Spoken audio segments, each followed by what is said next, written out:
Good morning, one and all. So, myself, Emmanuel Sandeep, a faculty for geography, and today I'm here to introduce you for this introductory session as to how to crack IAS, and welcome all the online students as well, both your offline as well as online. So, to discuss and to give you a good amount of insights as to how to crack civil service exam, we have with us our beloved academic director, Y.Satyanarayana sir, who was ex-bureaucrat who worked with the state government services, but he is also a person who have appeared for civil services in the years of 84, 85 and 86. And he has been into the civil service exam and civil service services, wherein he has been selected as an IPS officer, and later, due to the kind of personal reasons, wherein he has opted for state services rather than being in a central services or even into a group A services, where he was also a ex-IOFS officer. So today I invite our academic director Y.Satyanarayana sir onto the stage so as to give you a good amount of insights with regard to as to how to crack civil services exam. So, and please do utilize this session. Please make a note as to what sir is trying to give you, so that it will be a very good help for you for the next coming months, which we are trying to understand the subjects for the next 9 to 10 months. So please do take part, and whenever, even online students, while you are entering into the session, or if at all if there is any disturbance, please mute your mics so that will not be a distraction for others, both for the offline as well as online. Thank you. It's really a pleasure to stand before you. As a bureaucrat, worked both in the central government and state government for more than 32 years. I got some understanding of the bureaucracy. More than bureaucracy, I have been interacting with a lot of aspirants for civil services. And I would like to tell you that this is a wonderful opportunity for any young person to travel for the civil services, same time to become a bureaucrat. Really, it's a privilege, and I would like to share with you what the UPSC expects from you, what you can expect from the UPSC, and how you can get into the counted services like the civil services. Okay, this is my concern, and 3 important issues I would like to share with you. Number 1, what does the UPSC expect from the aspirants for entering into the civil services? Secondly, what do you gain by entering into the civil services? And finally, how can you get into the counted civil services? So 3 important areas I would like to share with you. So if you have any queries, I would like to answer them at the end of the presentation. Okay, let me start with the first one. What does the UPSC expect from the aspirants for civil services? Why I start this is that you need to understand that you got expectations. Likewise, the UPSC also got some expectations from the aspirants. You know pretty well, lakhs of people are applying for the civil services. More than 6 lakh people have been writing the preliminary examination, but a few are being finally selected. So it is not a service which just like is given. The people have to strive very hard to get into the civil services. So that's the reason the UPSC got certain expectations I would like to share with you, so as to mold yourself into the expectations of the UPSC. You know, everybody is familiar everybody means the people who are preparing for civil services is familiar with this building. This is called Dolpur House in Shahjahan Road. Every young person, every person who prepares for the bureaucracy, they want to step into this building. And in fact, it is a hallmark and a pride to go to the building and to step into the building and to have interaction with the finest people of this country. And this is the place where you find the future administrators are being picked up. So selection is very important, and the people in that building are going to select the people who are going to administer this great country. So that's the reason every young person worth the type of the name to enter into the civil services, they dream to enter into this building. Okay, so at least for that purpose, you can prepare for civil services. Anyway, let me talk to you as to what the chairman of the UPSC, says that they expect something, and he says the qualities are required, certain qualities are required to become a good civil servant. Now, what are those qualities? He has given very briefly. I'm going to explain to you how you have to understand what he has given here. Now, he said, firstly, an officer must be a gentleman. He should possess good character qualities. He should have courage of conviction, intellectual and moral capabilities, leadership qualities, and capable of taking the right decisions at the right time. So this is the first part. The second part, he says, you should have in-depth professional knowledge, self-thinking, good communication skills, analytical in his thinking, flexible and not rigid, must be able to inspire and motivate his colleagues and his subordinates. So there are two components in what the chairman has said here. There should be a balance of judgment in decision making. So these are the ingredients what he has stressed. The first part, if you can see here, relates to the character. The second part here relates to the competence. So the character and competence both are very important components which the UPSC chairman has emphasized. He also said leadership qualities. He also said decision making. So these are very important ingredients of a civil servant. Now let us see the leadership aspect. What he has stressed is the leadership. That is what matters most, whether in government or in corporates. Now, what exactly is a leader?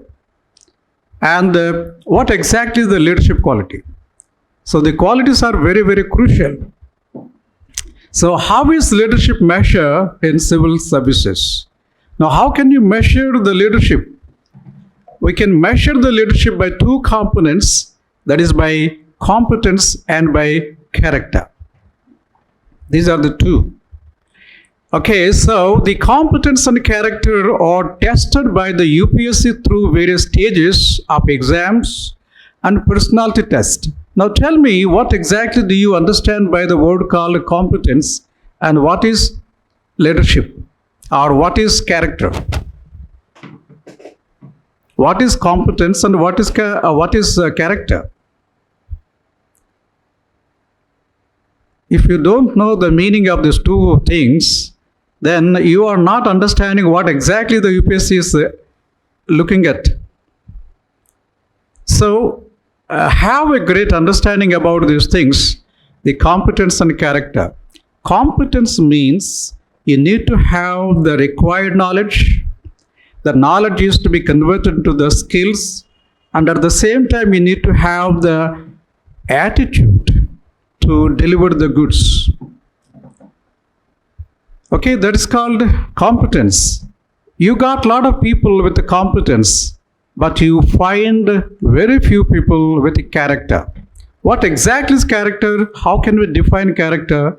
Character is comprising of the integrity of the person, maturity, and abundance mentality. They're the three qualities which are required to be a great person with character. A civil servant, in order to emerge as the leader, should have the competence and character. So the competence and character are tested by the UPSC through various stages of exams and personality test. Now let us see the structure of the syllabus given by the UPSC. Hope you got the booklet with you, and this booklet also will give you what exactly you have to look for. So the first stage is called preliminary examination. The second one is called the main examination, and the third one is called personality test. You know pretty well, preliminary examination is to select the candidates. It is almost a test for elimination of large number of people. And the mains and the personality test, the marks count here, and the marks will be taken for final ranking and selection. Okay, so if you see the syllabus for the preliminary examination, what do you understand? This is the syllabus for the paper number 1, and this is totally in objective way. For that, you need to have conceptual understanding and factual accuracy. But if you see the paper number 2, in the paper number 2 you find different components. This is a qualifying in nature, but most of the people take it very lightly and paying the higher price. This year also that happened. So the two papers are very, very crucial. But if you look at these two papers, paper number 1 in the preliminary examination, that is talking about what? Paper number 1 mostly relates to competence, your knowledge base and your skill base. Both are being tested here. But if you can take paper number 2, it tests both the competence and character. Both are very crucial. But if you can see here, this is competence. Competence means what? Your knowledge and your skill. But paper number 2 talks about competence, but more importantly, character. How can we know and how can we testify this? So you can see here, in the preliminary examinations, paper number 2, you find comprehension. That's called reading comprehension. Decision making, problem solving, communication skills. Okay, so, and interpersonal relations. Now tell me, what are these components? What are these components?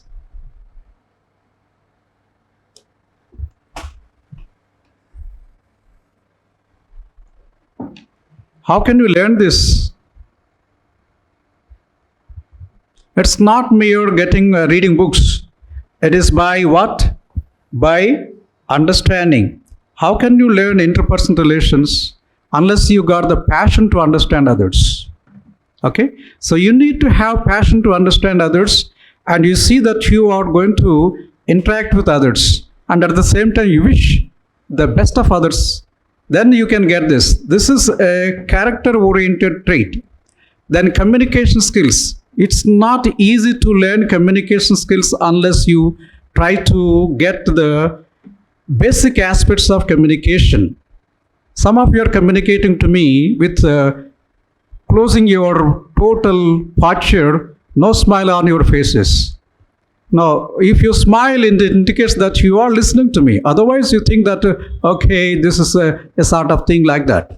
So communication is the body language, the tonality, all go into the communication. Again, you smile means what? You smile means you are communicating, sir, I like you, I respect you. So this is what you are communicating. Suppose if you are very serious, what do you communicate? So I'm not interested. So this is the way how people are going to understand you, right? So you have to understand the character.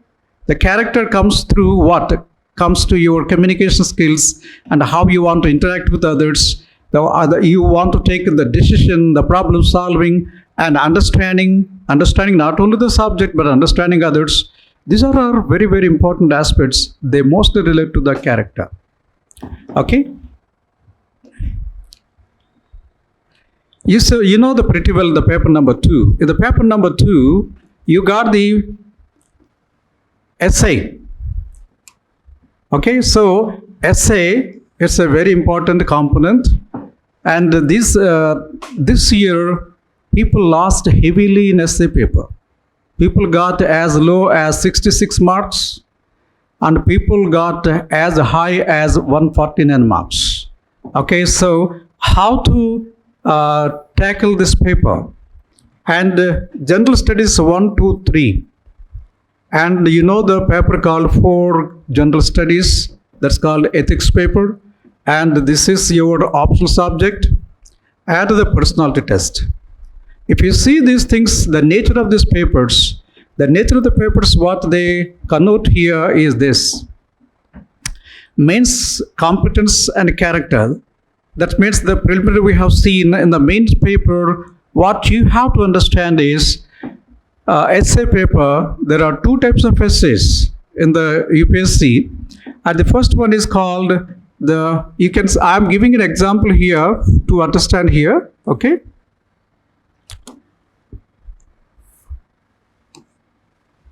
You can see the words patriarchy is the least noted but most significant structure of social inequality. And they indicate that you can collect information and you can write the essay. This is what is known as an essay based on facts and figures. Further, you need not think about other aspects. Okay, suppose if you take another essay like this, forests are the best case studies of economic excellence. If you take these words forests here and economic excellence, they're all based on what? Issues. So issue-based essays are mostly testing your competence. Okay?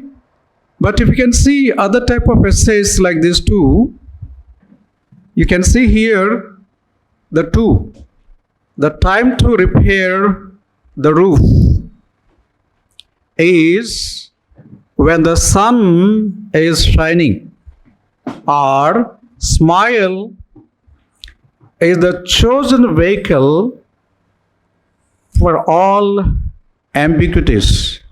To write these 2 essays, what is required? What do you require? It is by studying some books, you are not going to write good answers here. If you write like that, you will get very low marks.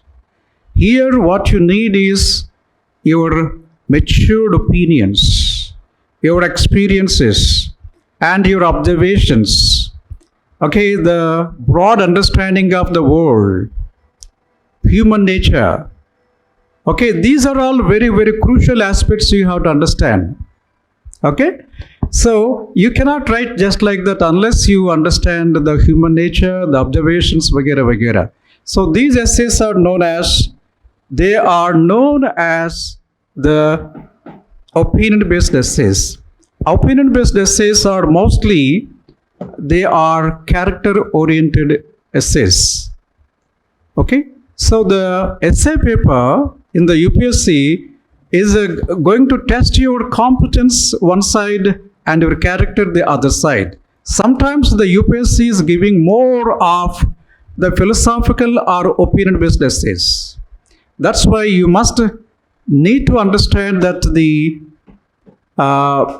person who is the civil servant should have broader mindset, broader understanding, larger experiences, and they must take decisions on basing on certain principles.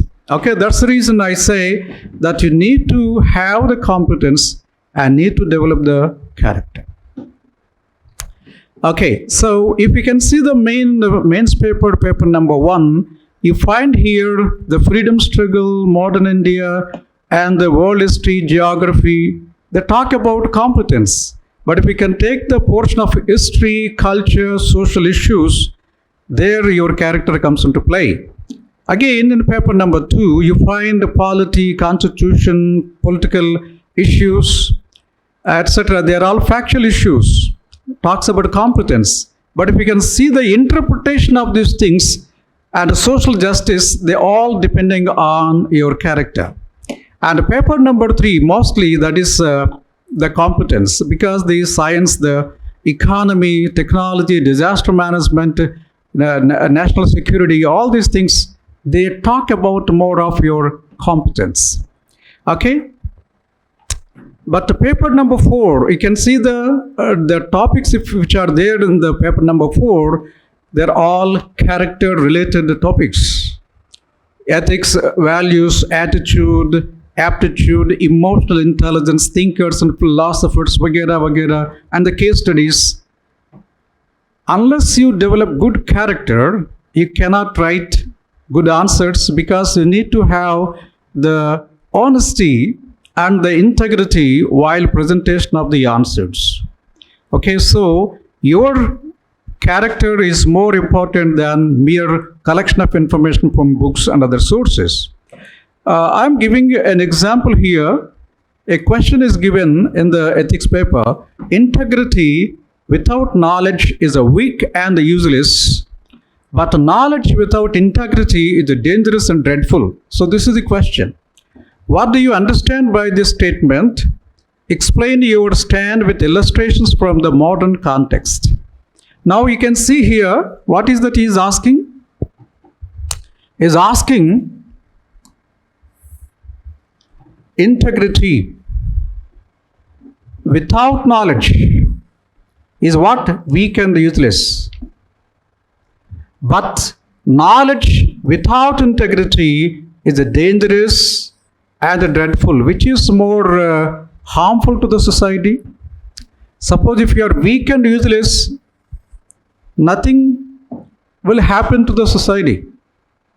Society may not get to high quality of the people or high quality of the work, but these people are more dangerous. Why? These people are going to ditch the country. That's why which is more important? Integrity is more important. No doubt knowledge is important, but knowledge with character is mostly desirable. Isn't it? Now if you can see the question, the UPSC is interested for understanding your competence and understanding your character. This you have to keep in mind. Okay, so optional paper, the base is very, very important. Okay, so the optional paper, they test your knowledge, your skill, attitude, your passion toward the subject, and the depth of understanding, the conceptual clarity, all are very important. That's the reason, in order to get very good marks in the optional subject, you need to have competence and need to have character. Both are important to get very good marks in the UPSC examination. Okay? So, what you can see in the personality test. In the personality test known as the interview, and people call it as the interview, but it is the personality test. It relates to mostly character. The board is not interested how much or how deep you know the subject, but they are interested whether you are suitable as a person into the job or not. And for that, what is more important? Character. You see, if you take a vehicle, you are the driver. You are the driver. If the driver is not good, even though the vehicle is very, very good, can you reach the destination? No. So the driver should be good and the vehicle also should be good. Okay, the vehicle here is your competence, but the character is called the driver. If the driver got a high character, very good character, then we can rest assured, okay, this person is going to deliver good goods to the society. So that's the reason here in the interview, they go by testing your character. Friends, personality test, what they comprise of?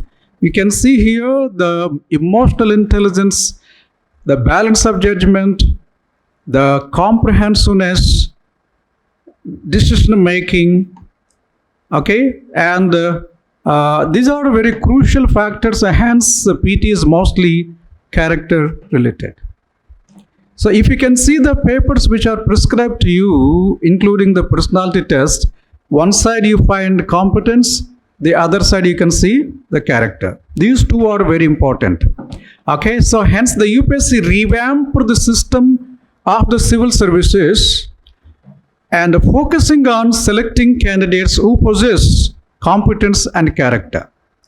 When we were preparing way back in 84, 85, 86, I was the candidate for civil services. I was selected by the UPSC. I was in Group A services. I got IPS rank. Okay. So what we underwent at the time, 2 optional subjects and some general studies papers. At the time, mostly people used to give a lot of importance to your knowledge. That means 2 optional subject, general studies means most of your time is to acquire the knowledge, present the knowledge, get good marks, get into civil services. But the UPSC understood that this is not what is required for civil services. The civil servant should have a sterling character. That's why they started revamping the entire syllabus. In 93, they introduced the essay writing, and from 13 onwards, you got the ethics paper, and you got they changed the entire civil service syllabus itself, and the orientation towards is for picking up those people, the boys and girls who got more of high character. Anyway, knowledge is very easy to acquire, but character is very difficult to get it. Yes or no? It is to be nurtured by you from childhood onwards. Very difficult to give it later. You cannot purchase in the market. Knowledge you can purchase, but character you cannot. That's why they want to see that the people with character is being selected for the civil services. Okay, then how to rise up to the expectations of the UPSC? We have seen so far with our discussion that UPSC is interested in character. Now the question is how we can rise up to the expectations of the UPSC. So this is what I would like to share with you. It is by understanding 3 important factors of the integrated development.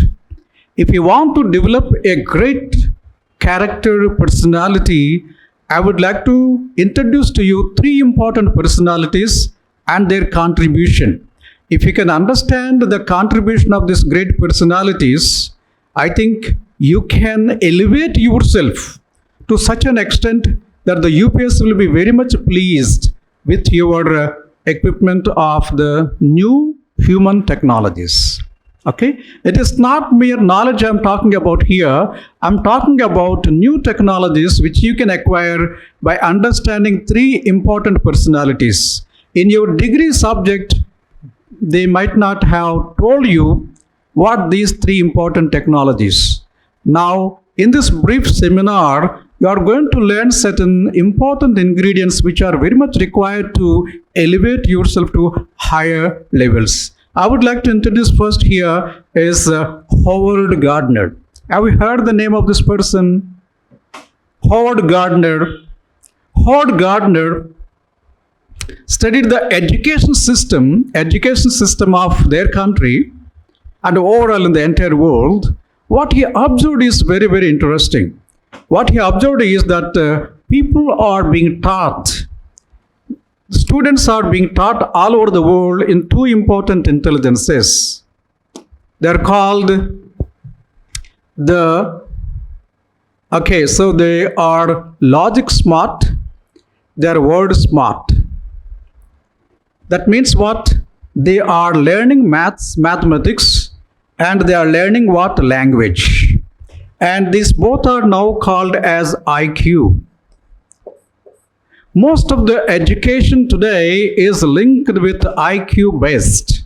And IQ-based education can be tested by what? Only objective tests. Okay, so our education more and the selection of the candidates for the jobs also is based on their IQ levels. Okay, IQ is being tested by the words, language, and the maths, logical aspects. But if you are limiting yourself here, you are a limited guy, limited person. What he said is that human being is much more than IQ based. You need to understand that you need to understand the people, other people. Are you understanding other people? How are you paying any attention towards what are their concerns? How can I interact with those people? Have you got the network with the people? How to build the team? Remember, even in civil services, you cannot get into the civil services without the effort of others, without the support of others. So you need to understand, because you are going to work with others. You are an administrator and you are going to work for the people. For that, you need to understand the nature of the human beings. The interpersonal relations are very much important. Number two, you must also understand the body smart. You are a body smart person in the sense you can learn things by understanding the body. If you take the sports people, dancers, athletes, these people are getting intelligence by their bodies. For example, a dancer, the body should learn the way how the performance is to be given. Okay, so the body smart people means what? They understand things by the movements of the body. And you can see the music. Our Vedas are being recited with the help of music, yes or no? So with music you can learn a lot of things. But rarely we apply music for learning things. So how to apply the rhythmic aspect to acquire the knowledge? That is also very important. Picture. Now you know pretty well that we can learn anything and we can also understand anything by pictures. We can remember a lot of things by pictures. That's what the mind mapping is also came into existence. Okay, the picture, smart.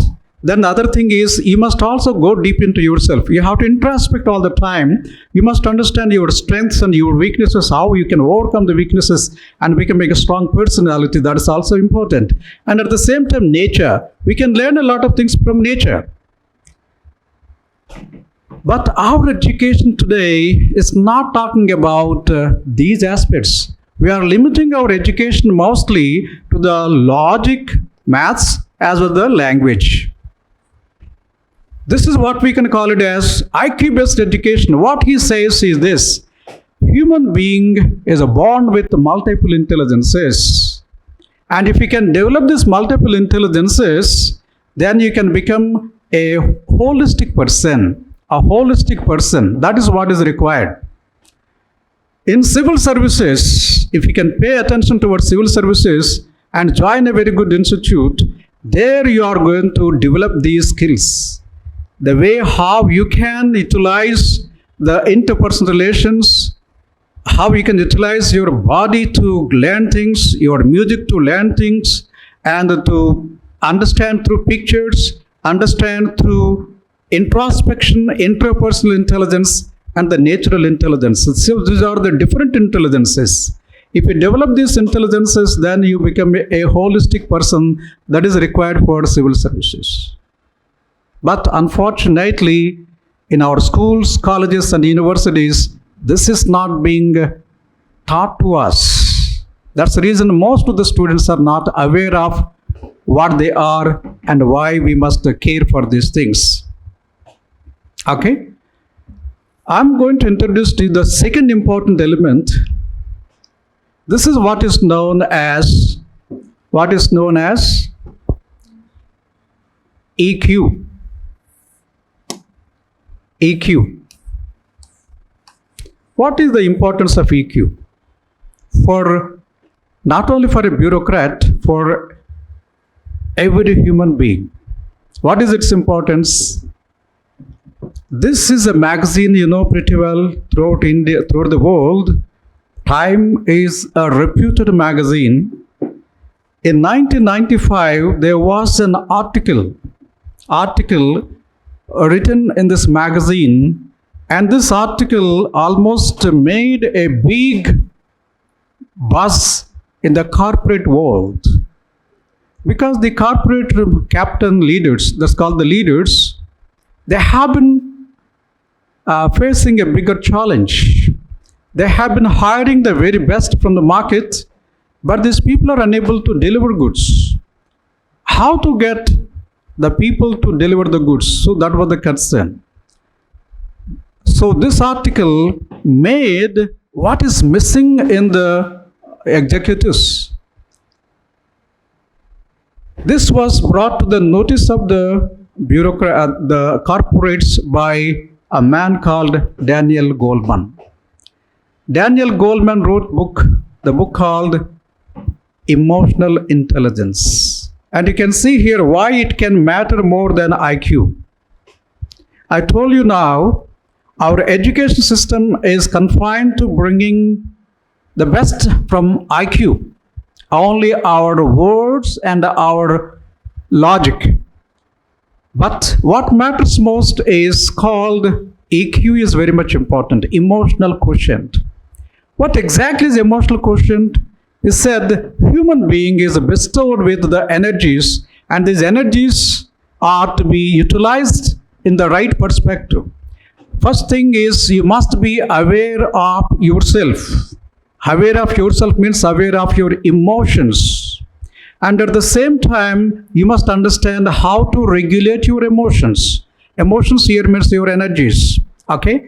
Then you must motivate yourself, because in an environment where there is a negativity all around, you have to motivate yourself. Nobody is going to motivate you. And at the same time, you must also understand other people. To understand other people, what you need is called empathy. With the empathy, you can strike a balance with the people, and with the social skills, you can get things done. So for that, what is important is you have to understand yourself, understand others. Thereby, you can get anything done. This is the essence of emotional intelligence. If you can understand emotional intelligence, then you can control yourself and control others also. Every great leader is a leader who applies emotional intelligence. And this you are going to get by understanding the emotional intelligence. A chapter was there in the ethics paper. But more importantly, in our class, what we are going to aim to see, that we are going to give you the inputs and make you to understand what exactly is emotional intelligence and how to apply in your day-to-day life and administration also. Because we are all administrators. I was an administrator. I applied the emotional intelligence. I'm going to share a lot of experiences and examples which will be very, very useful for your life. Okay, now I would introduce to you one more important personality. It is not enough to understand your knowledge base and your emotions, but one thing is very, very important. I would like to introduce to you here Abraham Maslow. Abraham Maslow, great psychologist. This man has given the hierarchy of needs. Hierarchy of needs. You can see the needs of the human beings in 5 categories. First of all, we got the needs. They are called physiological needs. What are the physiological needs?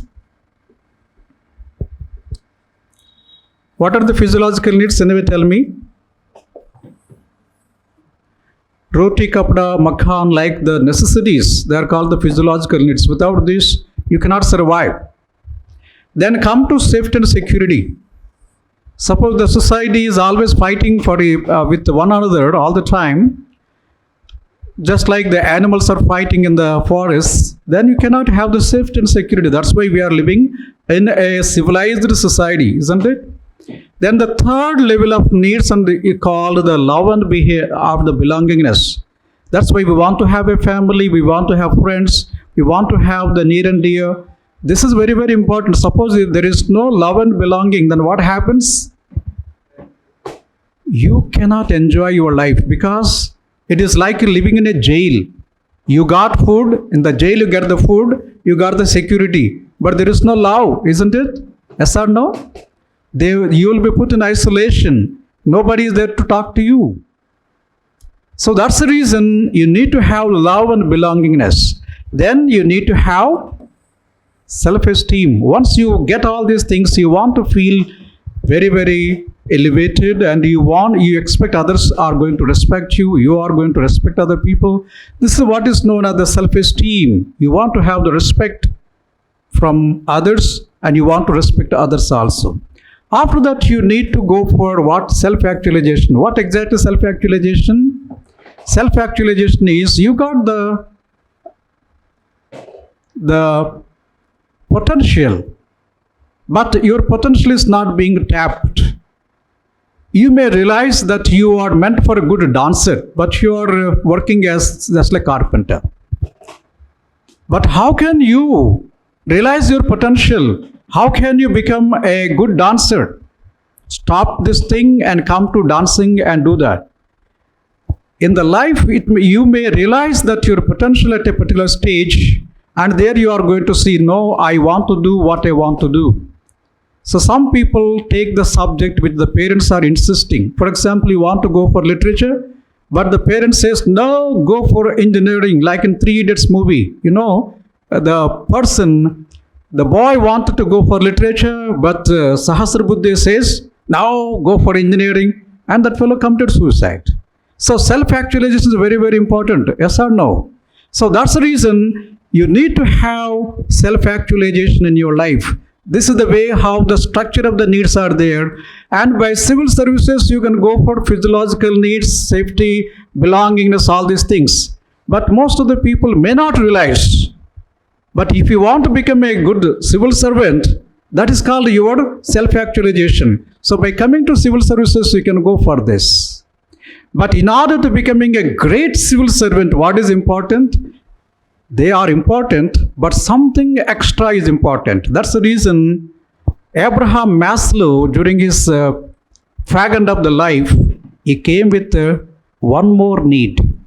He came with 5 types of needs, but he came to the 6th type of need. What is the 6th type of need? This is called self-transcendence. This is called self-transcendence. What do we mean by self-transcendent? You can see here self-transcendence means what? Self-transcendence means what? Truth, spirit, consciousness, being, unconditional love, etc. Self-transcendence means what? You are going beyond yourself. You are not thinking I every time. You are going to think about we. And you think about your neighbors, think about your district, your state, your country, the world. So this is the way your thinking transcends the boundaries. You go beyond the boundaries. Understand, this is a very, very important need. You take Gautama the Buddha. He was born in a princely family. He can enjoy the life for himself. He was a prince. He married a beautiful lady. He got a son, good family. He might have enjoyed the entire thing, but he renounced all those things. For the sake of whom? Society. This is what is meant by transcending, self-transcendence. A very, very crucial aspect. Okay, so self-transcendence is very important, and you need to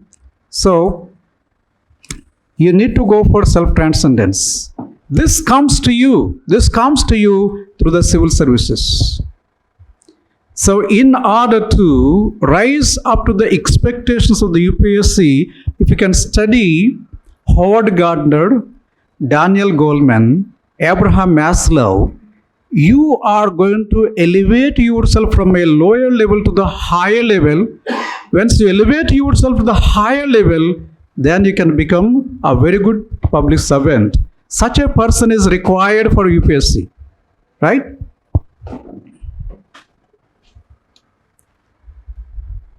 So friends, the UPSC revamped the syllabus of the civil services.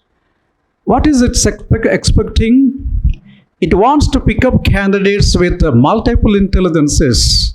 What I discussed through Howard Gardner, giving importance to EQ along with IQ, preferring candidates who can make a difference in the lives of others. This is a very, very important phrase you have to remember. Why it is important? This phrase is important. Difference in the lives of, you have to make a difference in the lives of others.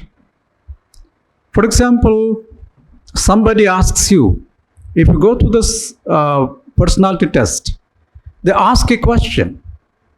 Why do you come for civil services? You are a good engineer, you are a doctor, or you are an agriculturist. Why are you thinking of coming to the civil services? What is the answer you are going to give? Can you give us an answer like this? Sir, it's very prestigious. I will get very importance in the society. Then I will get very good salary. I go to get bungalow.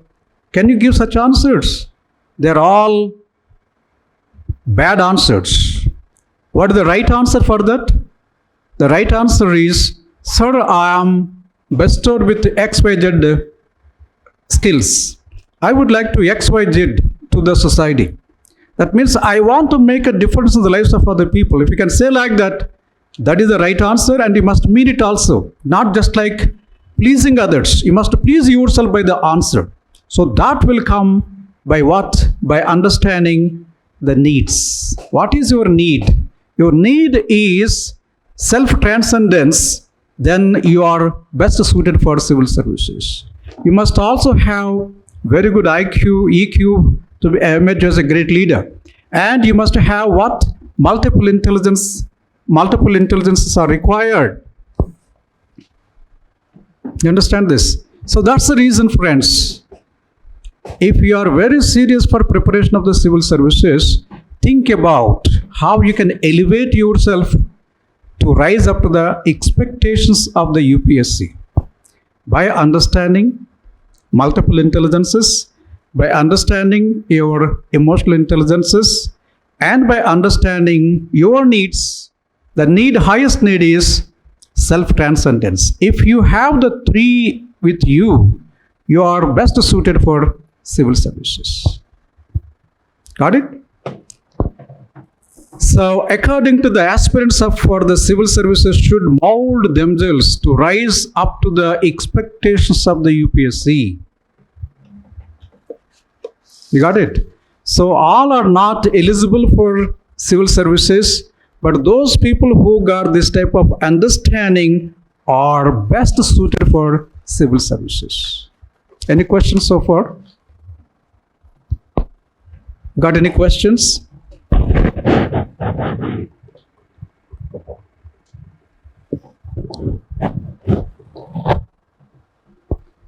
Now let's move on to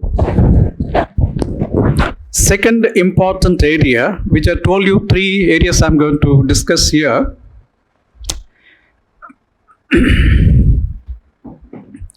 What do you gain by entering into the civil services?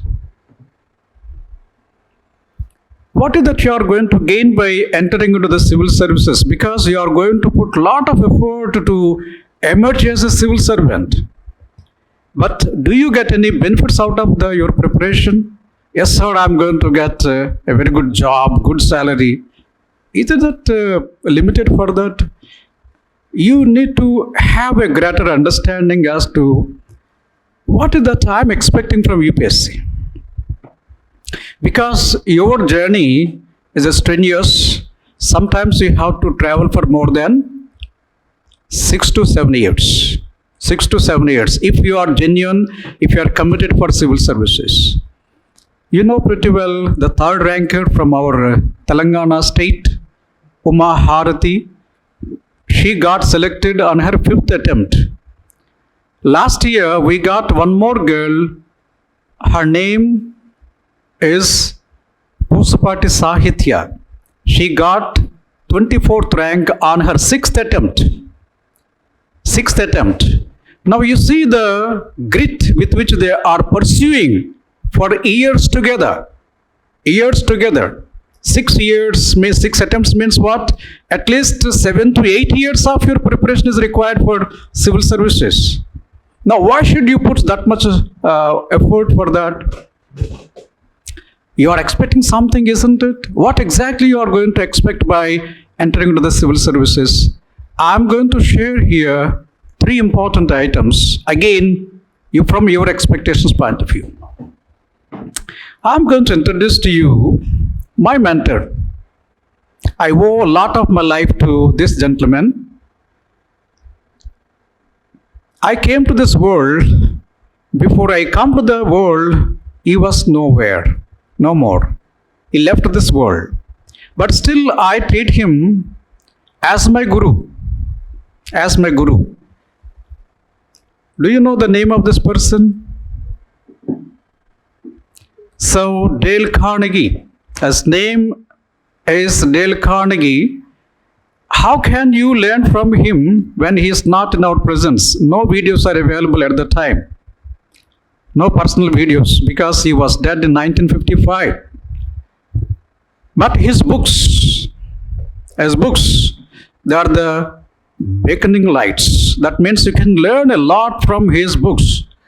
3 books I am going to introduce to you. One book is called How to Win Friends and Influence People. This book is very important, very much important for interpersonal relations. How to understand others and how to interact with others, how to get things done. Everything you are going to learn from this particular book called How to Win Friends and Influence People. The second book, which I think is the best book from Dale Carnegie, that is what is known as How to Stop Worrying and Start Living.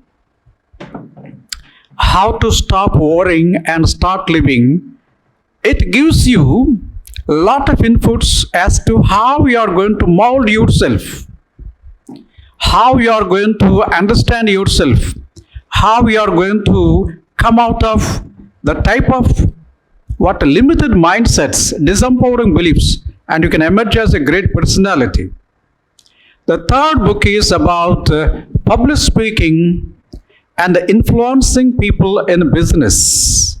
This book is in fact a great book in the sense that this book is going to make you a good communicator because you have to write and you have to speak to get good marks. So that book will be very useful and helpful. I'm going to introduce to you one chapter from this book called How to Stop Worrying and Start Living. The name of the book is, the title of the chapter is 2 Major Decisions of Your Life. 2 Major Decisions of Your Life. Every young man, every young woman, when he or she is at the crossroads at the age of 17 years to 18 years, after completion of maybe the intermediate or degree, they face 2 important issues. What are they? After completion of your degree, what is your concern? First concern. The first concern is what he has put very beautifully here. How are you going to make a living? How are you going to make a living? What do we mean by this? How are you going to make a living? What do we mean by this question? He said, see, parents take care of you up to degree, maybe up to the level of PG. After that, do you feel happy to be dependent on your father? No, you want to have your own livelihood, isn't it? You want to live on yourself, isn't it? Not on the mercy of your parents or somebody else. So what he asks is, he has not said livelihood, but he said living. Living is a bigger word than livelihood. This can be understood from a beautiful component of Gautama the Buddha. What he said? He said this. What he said here is Samyak Jivanam. In the Ashtangika Marga, the 5th component is called Samyak Jivanam. What is Samyak Jivanam? You want to live. You can live as a thief, as a robber, as a smuggler, Is it respectable to you? Now, you want to have a respectful life to yourself, yes or no? For that, what is important? What is important? You need to have a right livelihood, and right living. Both are very, very crucial. I would like to introduce to here, there are three types of people.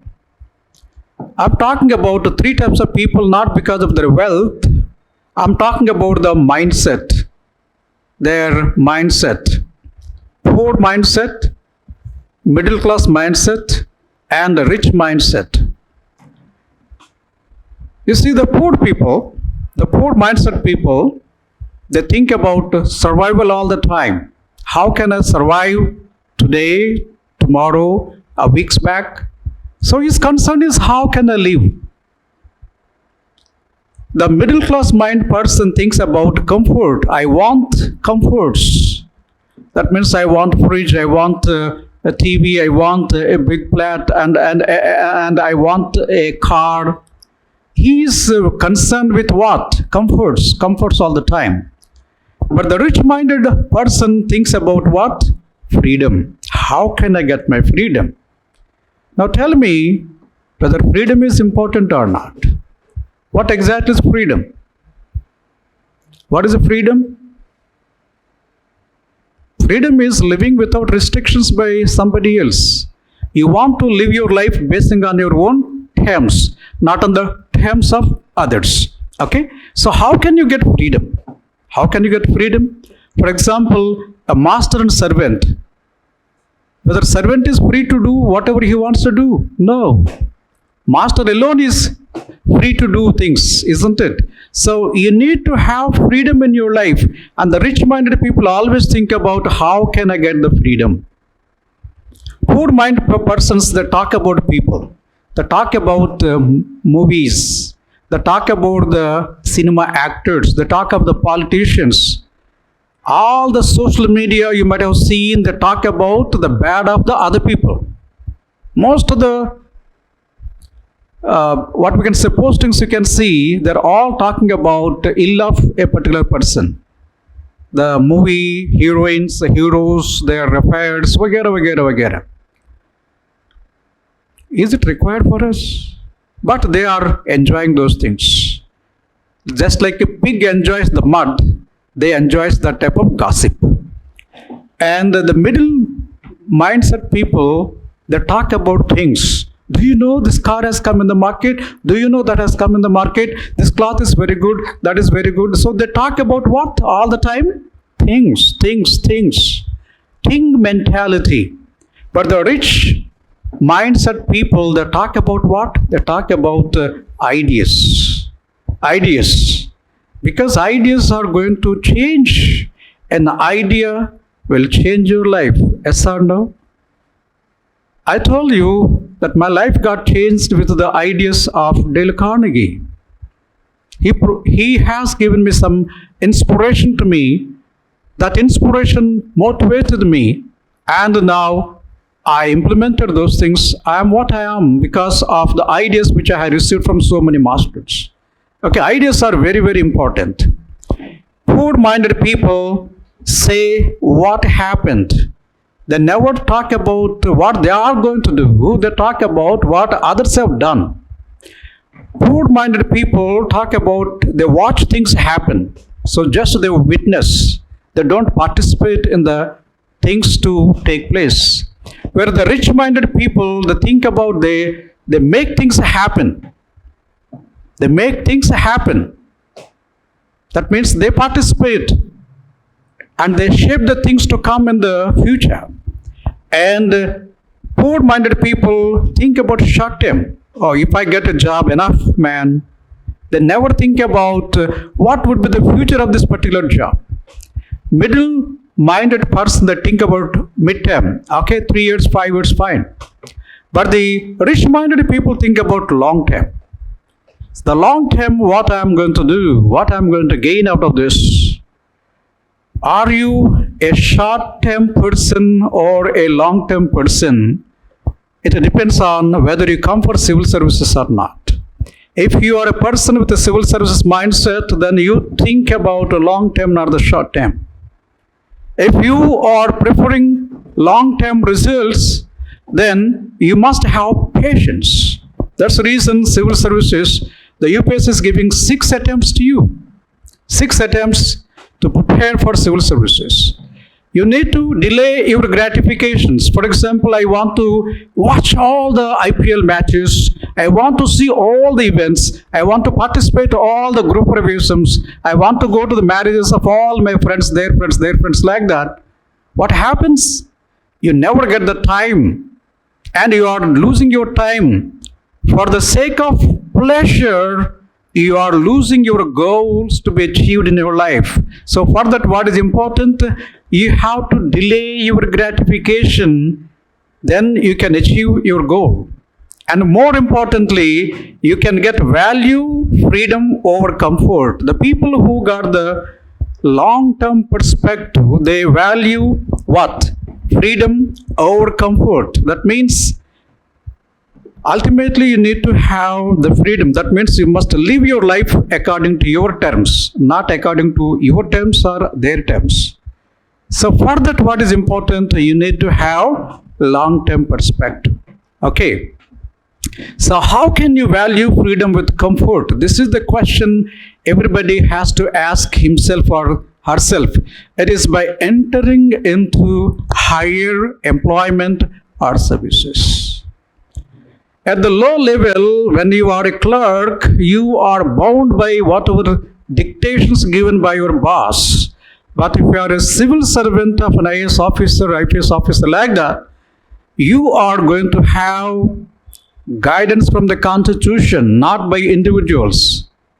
Okay, so whatever government is going to pass the orders, if they are against the Constitution, you have every right to defy it. Defy it, basing you are bound by what the law says, what the Constitution says. So you got larger number of freedom. You cannot be controlled by politicians. Suppose if you are a small guy, the politician is going to boss over you.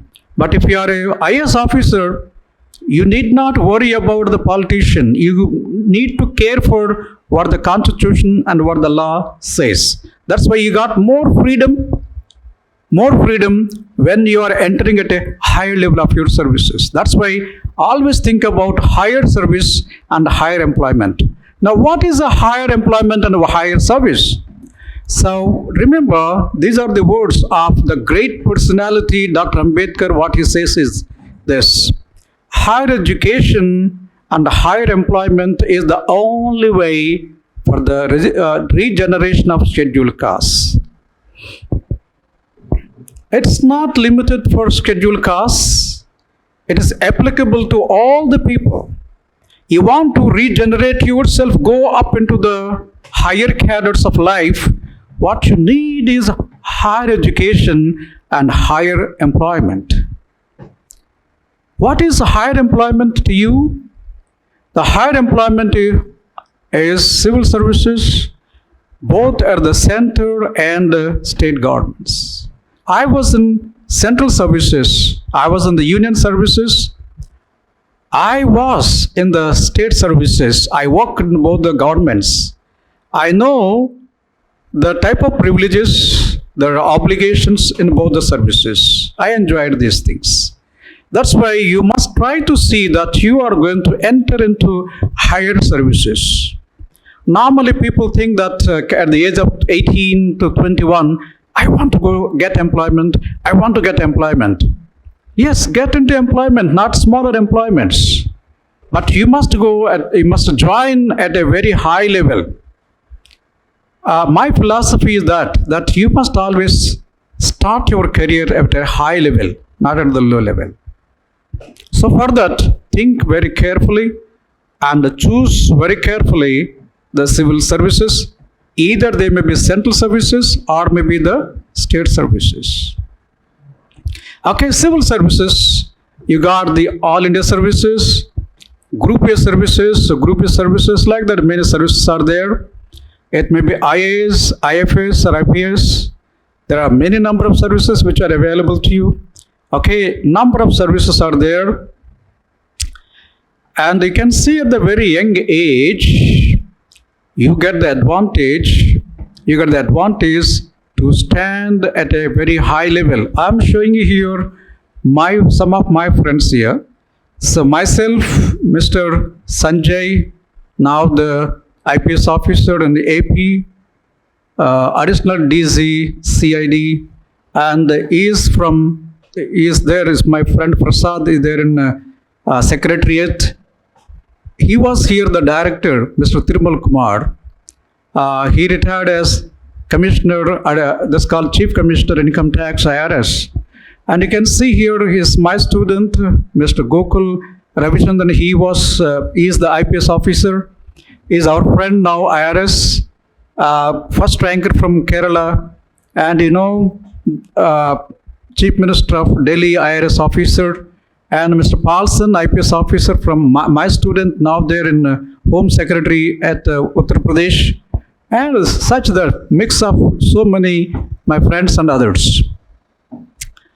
What are the advantages? You can see here, you can interact with the Prime Minister at a very young age. As a trainee, you can interact with the Prime Minister, and you can see the way how you are going to be promoted from the lower level to the higher level. You can become the Cabinet Secretary at the center. You are the Chief Secretary at the state level. Now, what are the levels, the status of these two posts? Next to the Chief Minister, you are the second most important personality in the state, not even the ministers. That is the status you are going to enjoy by entering into the higher services. Now you can see prestigious occupation, pay, perquisites, and the promotions, job security, high social status, future career opportunities, all are available to you. You get service even after retirement. Visible symbols of power you can see in the civil services. Power adds or comforts beauty. Yes or no? You are sitting just like, suppose if you get 3 letters like IAS, then glow comes to you. Yes or no? People will come to you. They say, ma'am, please come and give a lecture to us. Please, ma'am, come here, inaugurate this. You are going to have such a glow. People are going to respect you with new eyes. That's the reason power adds beauty. Power confers beauty. Okay, so high quality of physical life. You see the type of perquisites or the privileges the IAS officers and others enjoy. Very good. Okay, you got a car, you got a bungalow, you got all privileges. Okay, I would like to ask a question. You would like to have great family for yourself? Yes or no? You want a great family or not? Everybody wants a great family, isn't it?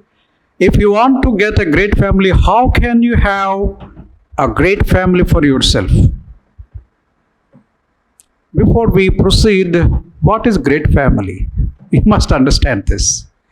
I would like to ask you, can you cite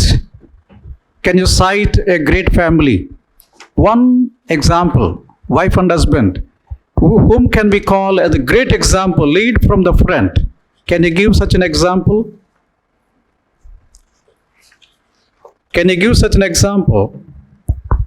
So what Dale Carnegie said here in the 2 major decisions of your life, he said, whom are you going to select to be the father or mother of your children? The second important question that every young man faces is, whom are you going to select to be the father or mother of your children? After you settle down in your life, you want to go for marriage, yes or no? 95% of the people, they go for marriages. Yes or no? We want to have great family. The question is, whom are you select to be the father or mother of your children? So this is the question you have to answer yourself. For that, you need to have a role model before you. So such a person The qualities of such a person, my wife or husband should also possess. My husband should be with these qualities. My wife should be with these qualities. You are going to have this, yes or no? So for that you need to have a live example before you. Now can you cite one example with a lot of your experience? You have been observing, you have been reading the biographies, autobiographies. Can you cite an example? Whom are you going to select to be the father or mother of your children? The best couple in the world. So I'm going to give one example from India, one more example from the world. According to me, Mahatma Jyotiba Phule and Savitribai Phule are the greatest couple of India. How can we judge the greatness of the couple? By three characteristics. Number one, there should be intellectual compatibility. What do we mean by intellectual compatibility? You need to have great understanding of the other person, human beings, society. For that, common sense is required. It is not you got a PhD, I got a PhD. No. PhDs can be purchased for a price. But common sense cannot be purchased like that. If you develop common sense, understand the people, that is a great intellectual quality. And if you can get a person with a common sense who can understand things and other people, that's a great quality of a spouse. Number two, emotional compatibility. What do we mean by emotional compatibility? Emotional compatibility comes to you through mastering your emotions. You should not be provoked by other people. You must control your emotions and get your things done. For example, you want to go for civil services, where a tougher examination.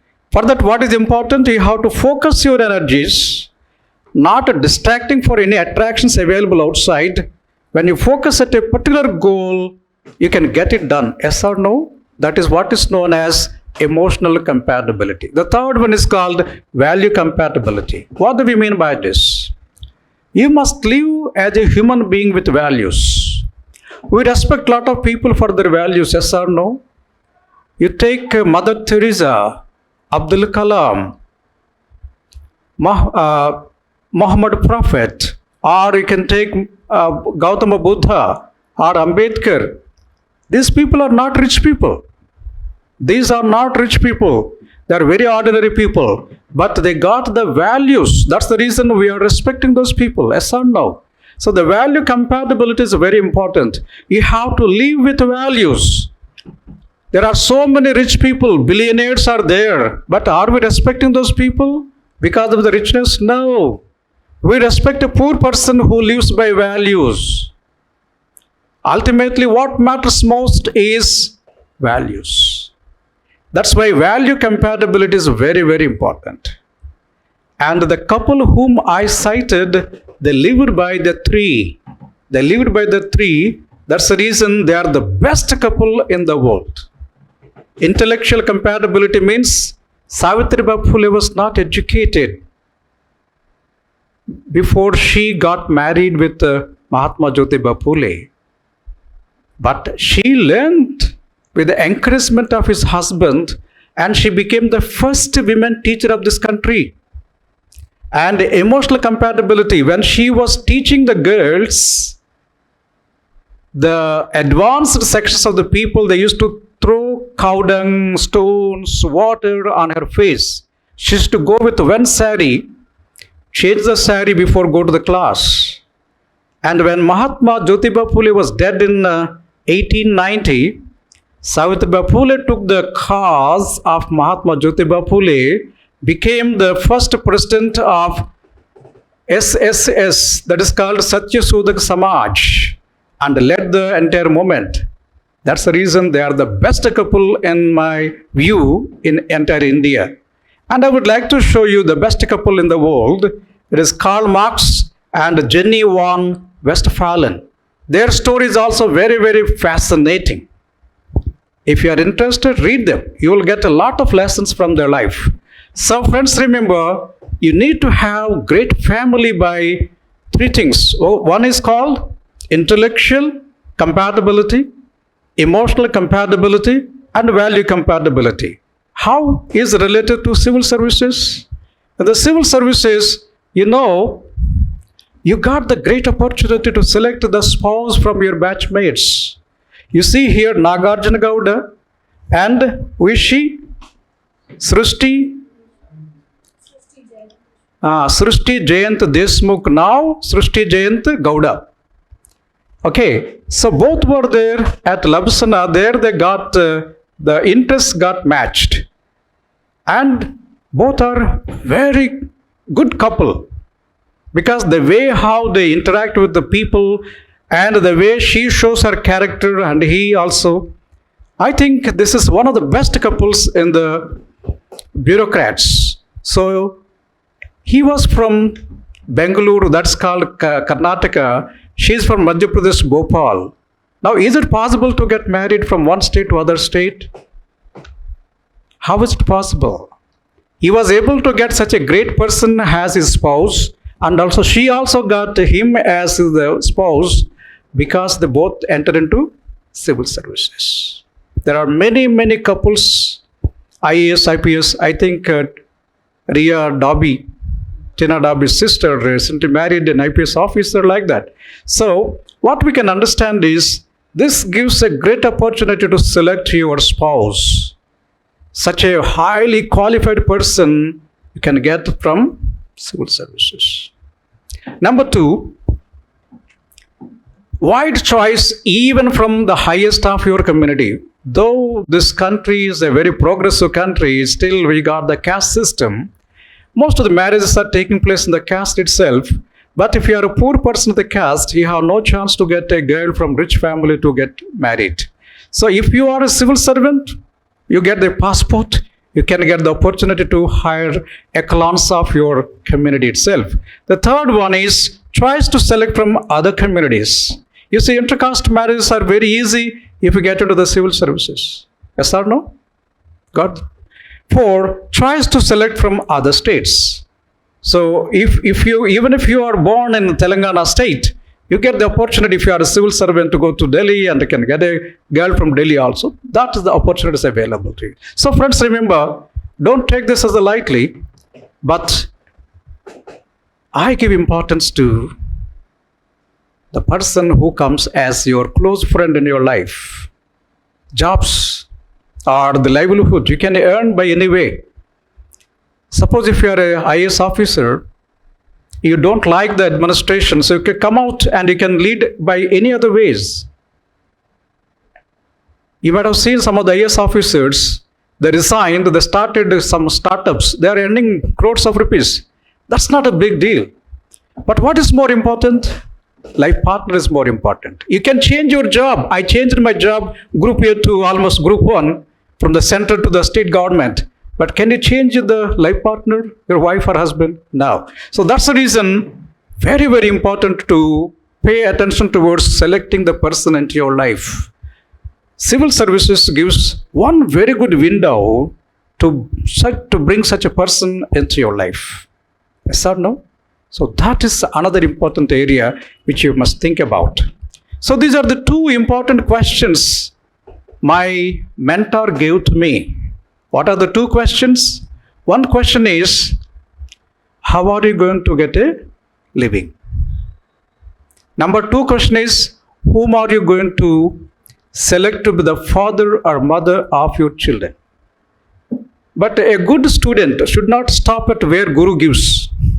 A good student should add one more thing to the Guru's knowledge and leave it to the posterity.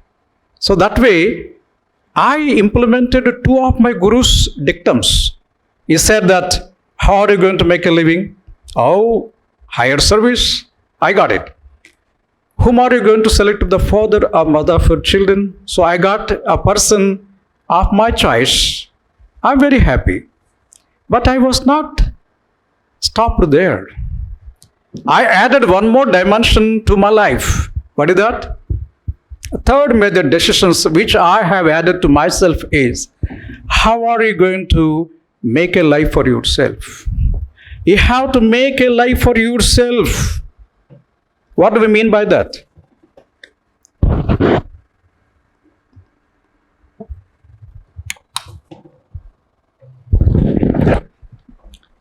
Making a life for yourself, what do we mean by that? I'm going to add three important dimensions for this. Three dimensions for this. How are you going to make a life for yourself? By laying purposeful foundation for yourself. What do you mean by the purposeful foundation for yourself? It is by understanding why you are living. What is the purpose of your life? Number two, by making your parents feel proud. Parents gave birth to us. What is the minimum what we can do is, we must make those parents feel proud for giving birth to us. Yes or no? The second thing. The third thing, by making a difference in the lives of other people. It is by making a difference in the lives of other people. Got it? So, the three are very, very important for how are you going to make a life for yourself. Friends, I would like to bring it here. How can you develop a great character for yourself? If you want to get very good character, then you must ask yourself a question. Fortunately, when I was very young, I tumbled over the book of Dale Carnegie and others. And the one question which made me think about my life. The life is, if who am I is what I have, and what I have is lost, then who am I? If who am I is what I have, and what I have is lost, then who am I? This is the question. To understand this question, I give one incident. Then it will be very clear to you. There is a movie called Attarantik Daredi. You might have seen that movie. There was a character called Brahmanandam. This man left India with 2 lakh rupees to African country, where he tumbled over a big mine, diamond mines, became so rich, came to India, was throwing lakhs of rupees into dustbins and a tub bin, that's called bathtubs. He is reckless and careless with money because rich person. I think at the end of the movie, you might have seen in the TV, it was announced that the diamond mines in the particular country were nationalized by the government, and he became pauper. All of a sudden became a pauper, and he becomes an assistant manager under a manager. You might have seen at the last scene of that. Now here, if who am I is what I have, suppose if you say, I'm a crorepati because I got crores behind my back. If the crores are lost, then who are you? A pauper, a beggar. Suppose if you are an IAS officer, after retirement, you have to leave IAS. Who will care for you? Unless you have a sterling character for you. You might have seen some of the CEOs who dictated great terms with the chief ministers and prime ministers. They're caught in some scams. Where are they? Where are they? People ran away from India. Are you aware of these people? Ran away from India. They're hiding in the UK. What are they? If who am I is what I have, and what I have is lost, then who am I? That boils down to one important aspect. You must develop your character. You must live with a purpose. Then people are going to respect you. Otherwise, no. This is very, very important.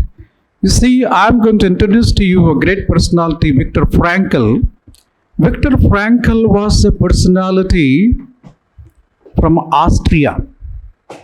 In 1943, Hitler ran over Austria, arrested him, killed his parents, killed his wife. He was taken as a prisoner. During the daytime, he was asked to do the work. During the night time, the German soldiers used to beat this person black and white. So, one day he was lying on the ground naked and thought, what is this life? I am less than an animal. People are treating me less than an animal.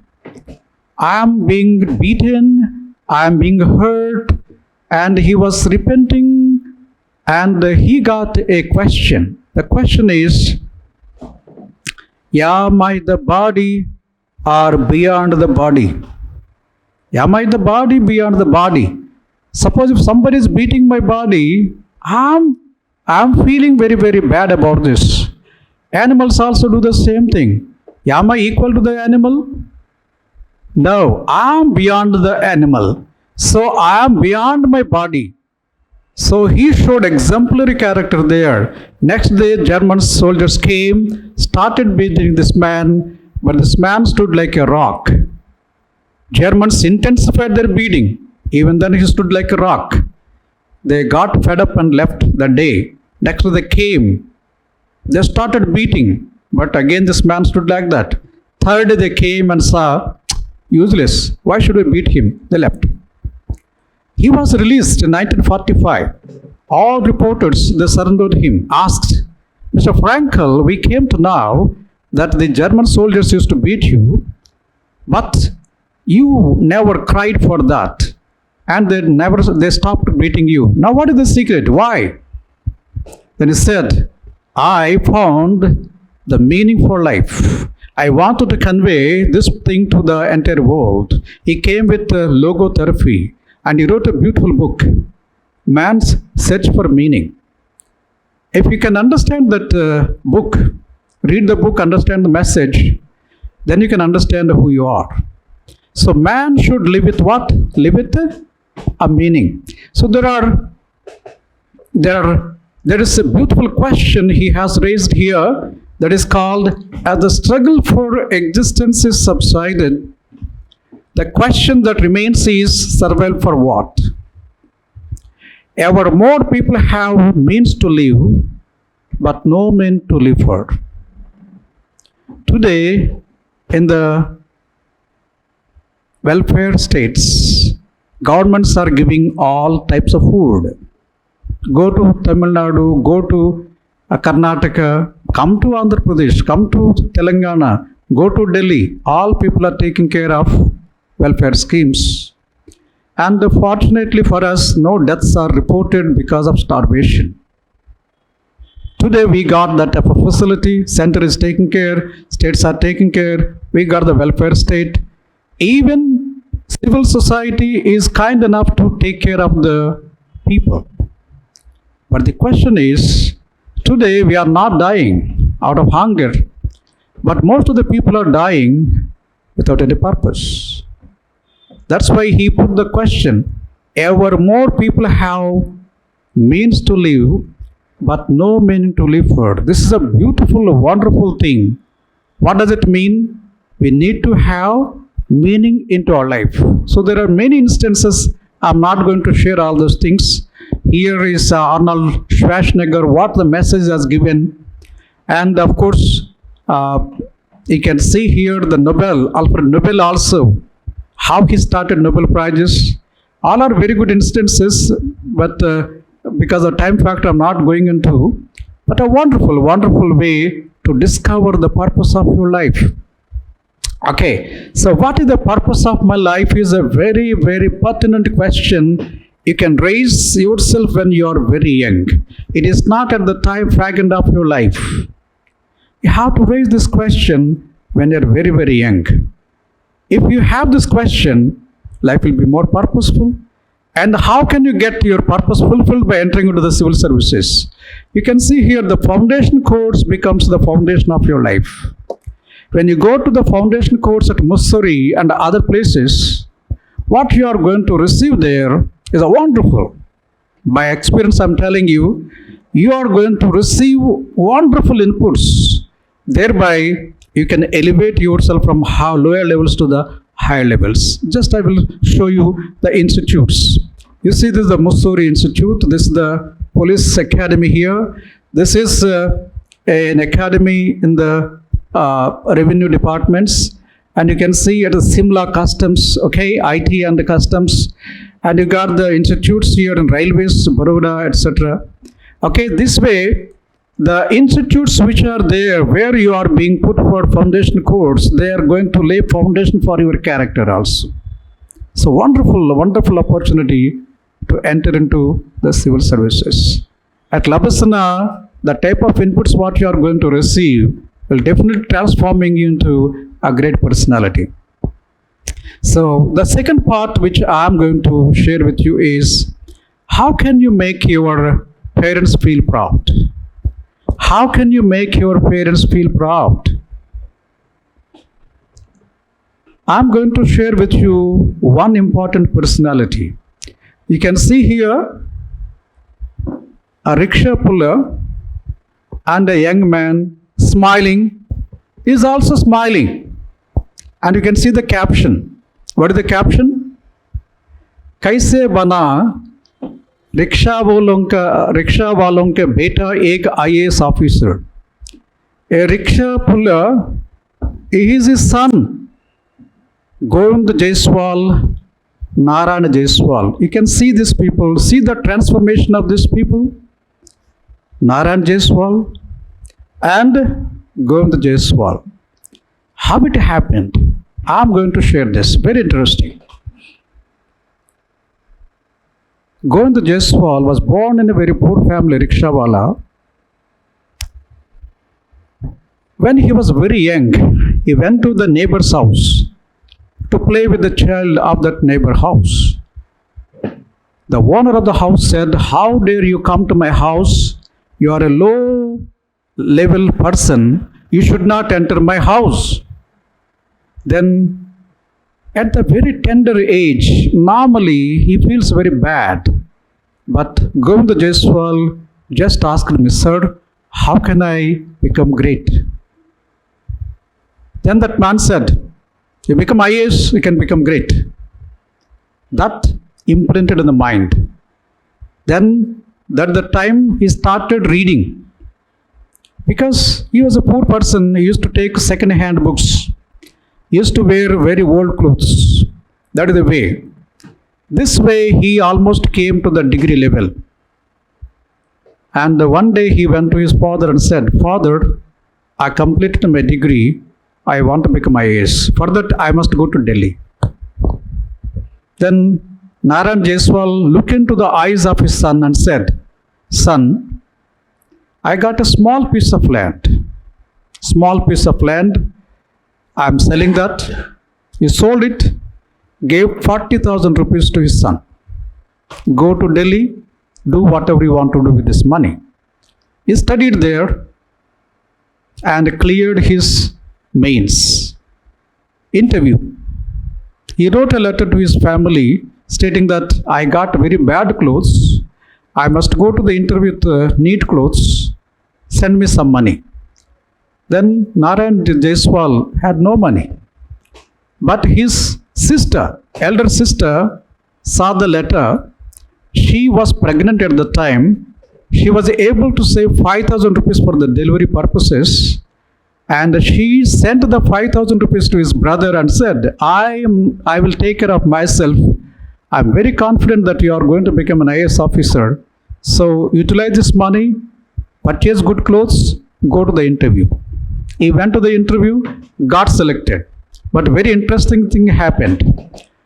Prior to the publication of the results, 2 days prior to the publication of the results, it so happened that one police constable chased Narayana Jaiswal because of maybe some violation of maybe some traffic vagera, but he chased him.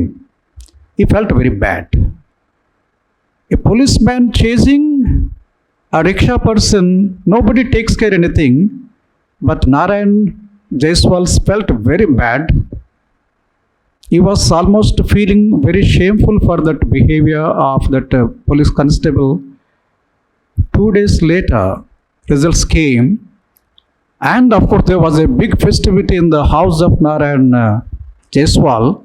But the police constable came with a folded hand and came to Narayan Jaiswal and said, Sir, don't tell your son that I did like this. If you tell him, I lose my job. And he was about to touch the feet of Narayan Jaiswal. That was the proud moment. He put his hand on his mustache. Yes, my son made me proud. You can see the prideness in the face of this Jaiswal. And you can see another slide here. This is the slide which I showed you. This is another slide. What this slide indicates? Pehle rickshaw chalak pita. Ab IPS Patni. He married an IPS officer and he got a very good son. Great family. They are working in the state called Goa. You see, as a bureaucrat, a rickshaw puller's son made his parents feel proud. You too can do like that, provided you enter the same zeal.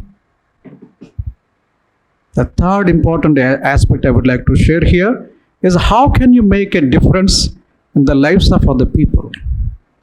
It's not only you, not only making your parents feel proud, you can make the society feel proud of you. I'm going to show you here S.R. Sankaran, a man who was born in Tanjavur in Tamil Nadu, made Telangana his own state, and he did a wonderful work. And ask any bureaucrat, they will tell you how great he is. He dedicated his entire life for the upliftment of the SCs and STs and the lower sections of the society. He wanted to bring the Naxalites into the mainstream of the activity. He did wonderful work, all because he entered into civil services. Okay, so you can see here Armstrong Pami. You heard the name of this IS officer, Manipur. He found that the hill people are facing bigger problems, and hence he wanted to construct a road. But government said no money. Then what did he do? He raised funds and constructed a road for 100 kilometers and brought smiles on the faces of the tribal people. Now here the Sagayam, another IS officer, a great IS officer from Tamil Nadu. Even High Court recognized and acknowledged the most IS officer in the state. And there are many IS officers who can do lot of work. So you can bring a great difference in the lives of other people by entering into the civil services. But here I would like to tell you, this is very, very important. I'm going to show you 4 quarters. One is called the low platform and low purpose. Here it is called the high platform and the high purpose. What do we mean by this? In the low platform, even if you got high purposes, you want to change the society, you want to bring that, this, vagera. How can you do that? You need to have a platform, a structure, a support. Suppose if you have low platform and low purpose, no use, number one. If you got high platform but low purpose, it's dangerous. Those people are going to utilize the platform for their own selfish ends. If you have low platform and high purpose, you want to do many things, but you are helpless. What you need is high purpose and high platform. Civil services provide such a high platform. Why people are joining civil services even though they are very rich? Why people are joining even though they are drawing heavy salaries in the world banks and other places? Because civil services provide you that platform where you can bring a change in the lives of other people. You understand this? So that's the reason you must think about how to enter into the civil services. Friends, I have discussed here how are you going to make a life for yourself. 3 points I discussed. What are the 3? You are laying purposeful foundation for yourself, number 1. You are making your parents feel proud, number 2. You are making a difference in the lives of other people. So the 3 important aspects you can think about it. So far in the second component, I raised 3 important issues. What is number 1? How are you going to make a living? What is number 2? Whom are you select with the father or mother of your children? Number 3, how are you make a life for yourself? So the 3 questions can be fulfilled by entering into the civil service. You can expect the 3 things from the UPSC civil services. The first question I raised is what? The first question which I raised is what the UPSC is expecting from you and how you have to rise up to the occasion. Number 2, what you can expect from the UPSC and civil services. And I discussed 3 important areas. Okay. Now, I would like to go for the third important question and area of discussion is this. How can we get into the coveted civil services? Tell me, how can you enter into the coveted civil services?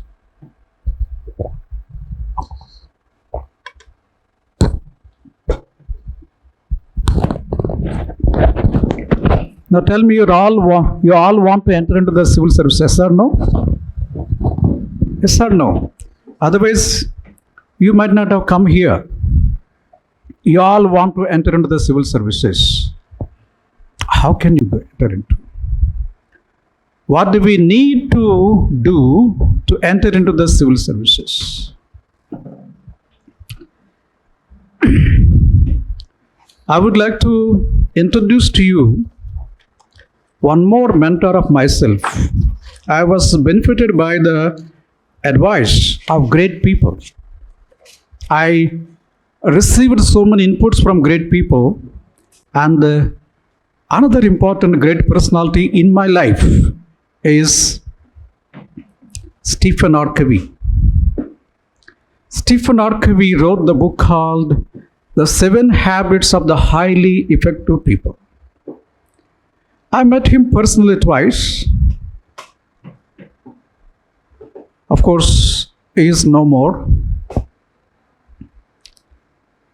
I met him in Mumbai. I met him in Hyderabad. He came to Hyderabad. He came to Mumbai. He came to Delhi. He came to Bengaluru. 4 times he came, but twice I met him. And I never forget the way how he put his hand on my shoulders and treated me just like a son. And that is one of the memorable moments which I cherish. And this man gave a sage advice, not only for the success of civil services, for the success of any activity you are going to take. 3 things are required. To get success in any field, we need 1, tool set, 2, skill set, 3, mindset. 3 sets are very crucial. 1 is called tool set, 2 is called skill set, 3 is called mindset. Let me explain to you one by one. Tool set. Why tools are required? You can see here, this is called pole vault. Earlier, people used to use a bamboo or a aluminum pipe. But bamboo and aluminum pipe will not take you high because they are very stiff and you go to a particular length of height only. But a flexible instrument can take you to higher levels because there you can bend your back and you can jump from the pole, and thereby you can go more height. This has come because of what? Because of the tool. What is the tool here? Earlier the tool is only a bamboo stick or maybe an aluminum pipe. But now we got the flexible fiberglass pipes, poles. And thereby you are going very high. You might have heard about type machines. You heard about type machines. You might have seen also when you are small kids. But today, do you find any type machine in any offices? No. You find computers. Earlier, our people used to go to the war, maybe in the recently released movie called Adipurush Vagera. How do they go to the war? They go to the war with what? Sticks, stones, arrows, Vagera. But do you find our army is going to sticks and stones and bows and arrows to the army, to the war against any country? No. We go by what? New weapons, including drones, highly developed technologies we are using. This is all change. This is all change. Like that also, you need tools to get anything done. For example, this class we are conducting, with the help of what? You are sitting with the chair on the chairs. I'm standing here using laptop, using digital board. I got new instruments in my hand. Earlier, such instruments were not there. People used to write on the blackboard with a white chalk piece. That was also earlier, nothing was there. They used to write on the ground itself, on the sand. There all tools are required. Now tell me what tools are required for preparation of civil services. Do you need tools or not? What tools are required? What tools are required? So number one tool for you is knowledge. Knowledge. You're all coming here for the sake of what? One of the instruments, what you are going to get the tool is called the knowledge. Because the people who are supposed to be the faculty here, they are highly knowledgeable. They acquired the knowledge for years together. Years together.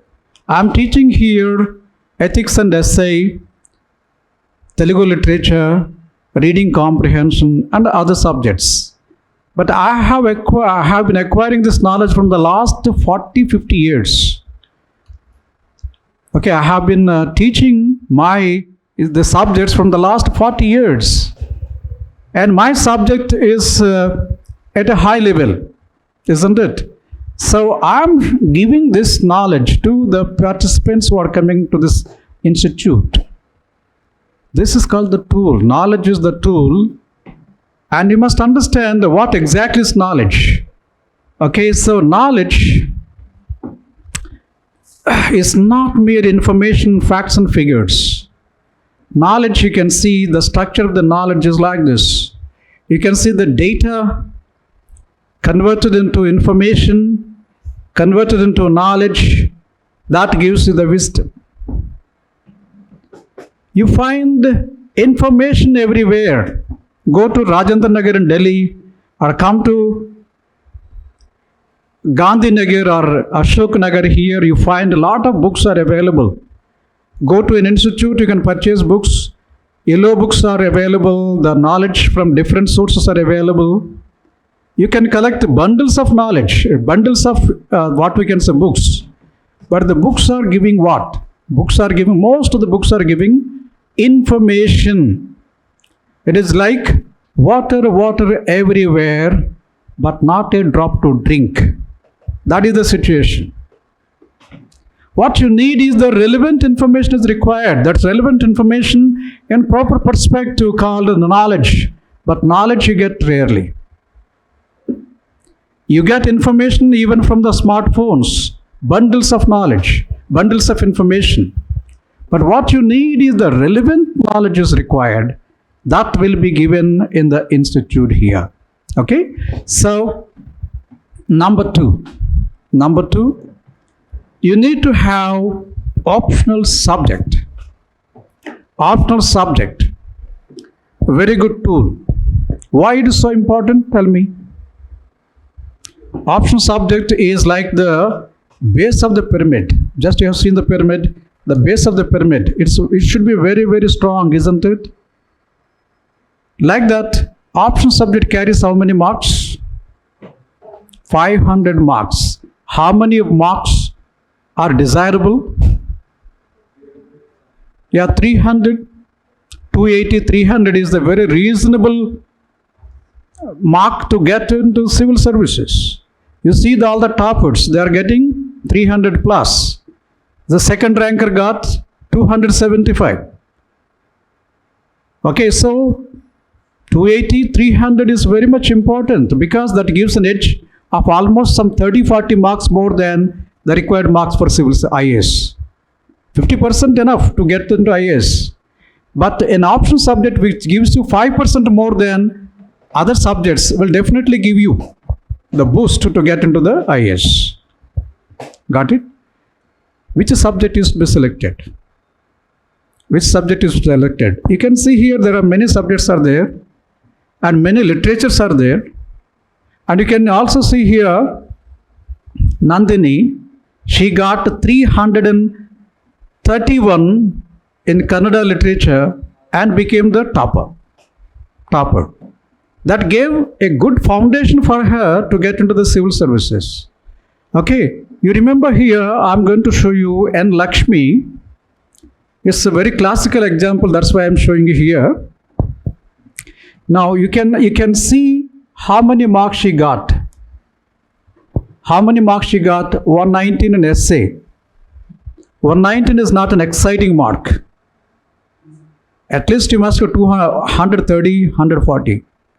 As per today's requirements. Earlier 150 was almost nothing. And you can see here 97, 101, 102, all put together she got 301. 301 out of how many? 750. Very low marks. Yes or no?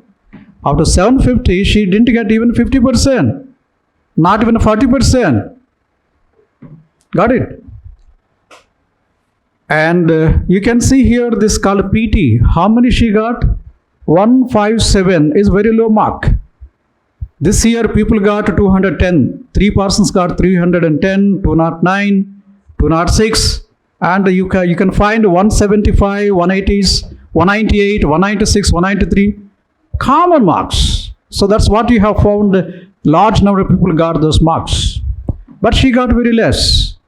But one thing you must understand here, this is the area. How many marks she got? 362 from her option subject. As a result, though she got very less marks in all other areas, she got the 45th rank, got into IAS. So option subject, selection of the option subject is very, very crucial. And if you can get the subject right and get 280 to 300 marks, nobody can stop you to enter into the civil services except you if you badly spare in other subjects. Got this? So that's the reason the second important tool for you to select to get into the civil services is your option subject. Number 3. Number 3, standard material. Standard material. As I told you, material is available everywhere, but you must understand which is standard. And the institutes provide normally good standard material, and here we are going to provide very good standard material. Okay? So there should not be any necessity for you to go for other books if the standard material is provided in the institute, and we are providing such standard material here. Okay, number 4. Number 4 called information tools. One thing, standard material is available, but that is not enough. What is important is that should be reinstated with the information from different sources. Books are one source, no doubt, but today there are many, many other sources. That's why you must go for different sources. And we will tell you which sources to be consulted. Because there are so many sources, but we will tell you, guide you that this source is better as far as this particular issue is concerned, or this particular, the topic is concerned. Okay, number 5 is called language. Is it important? Language is important. Why it is important? Why it is important? In the preliminary examination, what you do is just you put some zeros, isn't it? Just you tick it. But in the main examination, what you do?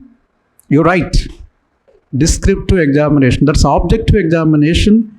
This is descriptive examination. You have to write. And most of the people, they don't know how to write. Communication skills, they're very bad. Why they're bad? Because they don't know how to write. They don't know the nature of the language. And in the interview, that's called the PT, they fail to communicate correctly because of lack of communication skills. Now, you need 2 types of skills. What are they? Communication. One is called written skills. The other is called oral skills. Written skills, you are going to write essay. You are going to write each paper, your option subject. What is that you need to present in the answer booklets? You need to present your ideas with the correct spellings, with good grammar, good construction of the sentences, good structure of the answers. All are very, very important. While you communicate in the PT, the personality test, what is important? What is important? You need to communicate orally. While you are communicating orally, what do they look at? Your terminology, your words, your tonality, your body language. Your pronunciation, your accent are very, very important. That's the reason within 30 seconds we can assess a person whether we can listen to him or not, basing on their command over the language, their pronunciation, their accent of the language. English language is based on what? Accent, more importantly on pronunciation. Once you go to before the interview board, if your pronunciation is accurate, if you are having good accent, people listen to you. If you are not up to the mark, they switch off, thinking that this guy is very ordinary. Why should we pay attention towards this person? To get such type of command over the language, as far as your pronunciation is concerned, as far as your accent is concerned, how can you do that? You have to work on language years and years together. English language, you're all people with understanding of English, yes or no? You can speak good English, you can write good English. Yes or no? I hope that you all understand English language. But tell me, what gives you beauty to a language? What gives you beauty to a language? Just think about it and come back.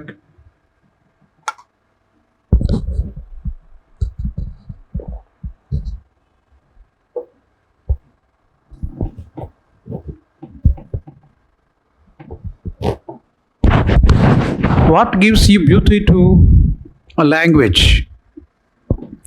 Any language becomes musical, becomes more melodious if you have accurate pronunciation. That comes by using more and more vowels. Vowels are the jewels of a language.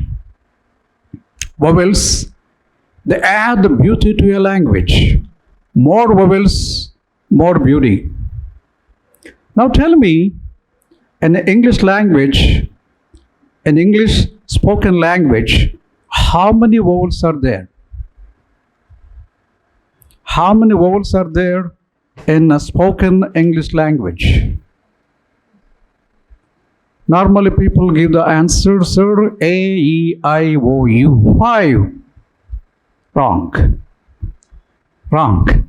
Why wrong? Why wrong?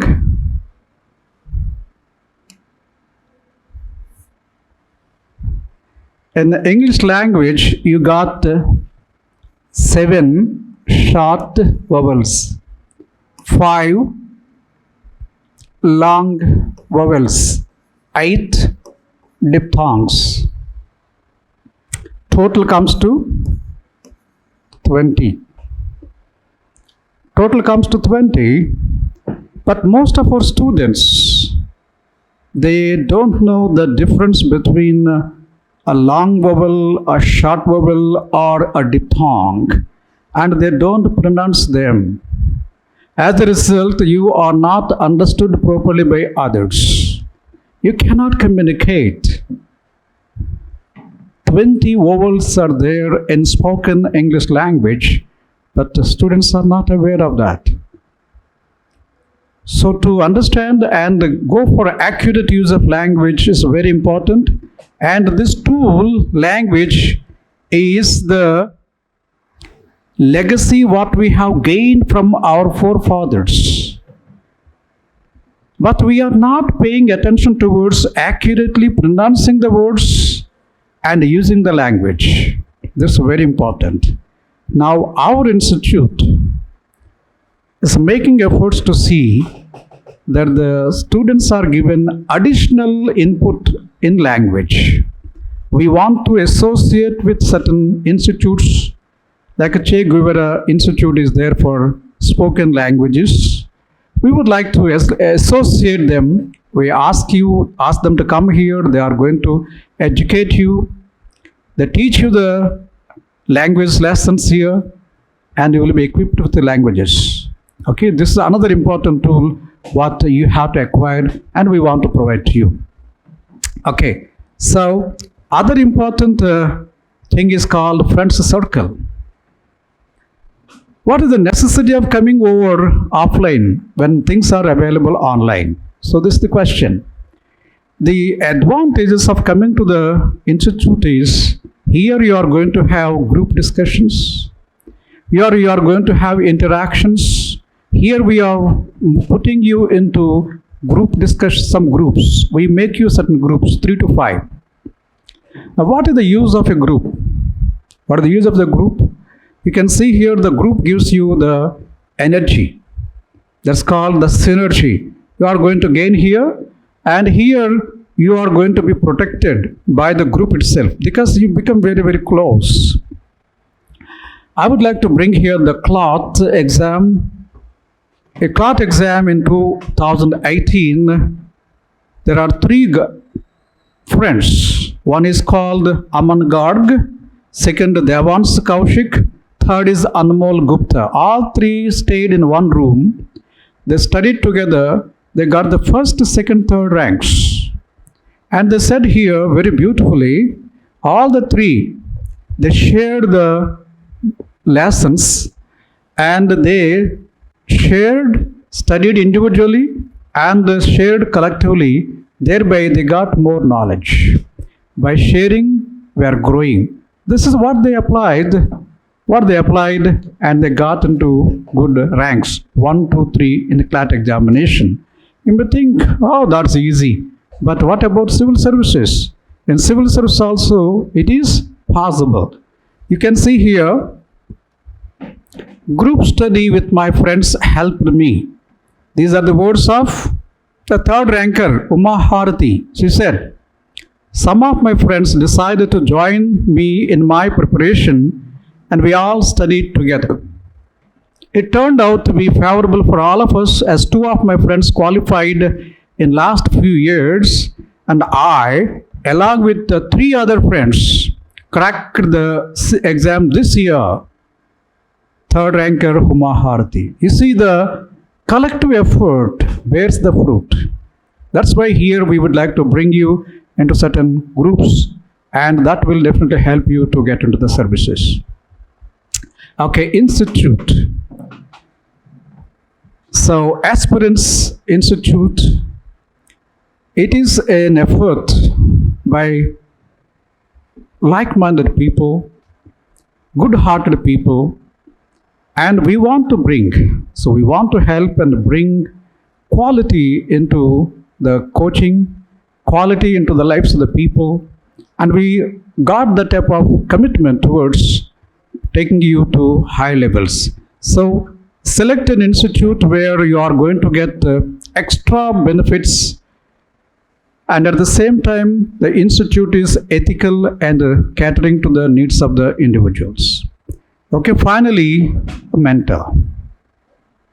Mentors are very, very important, and here we would like to provide the mentors. Mentors are going to guide your goals, they coach you, they guide you, train you, they motivate you, provide you knowledge, they support you, and provide the success. The only thing is you have to take advantage of these things.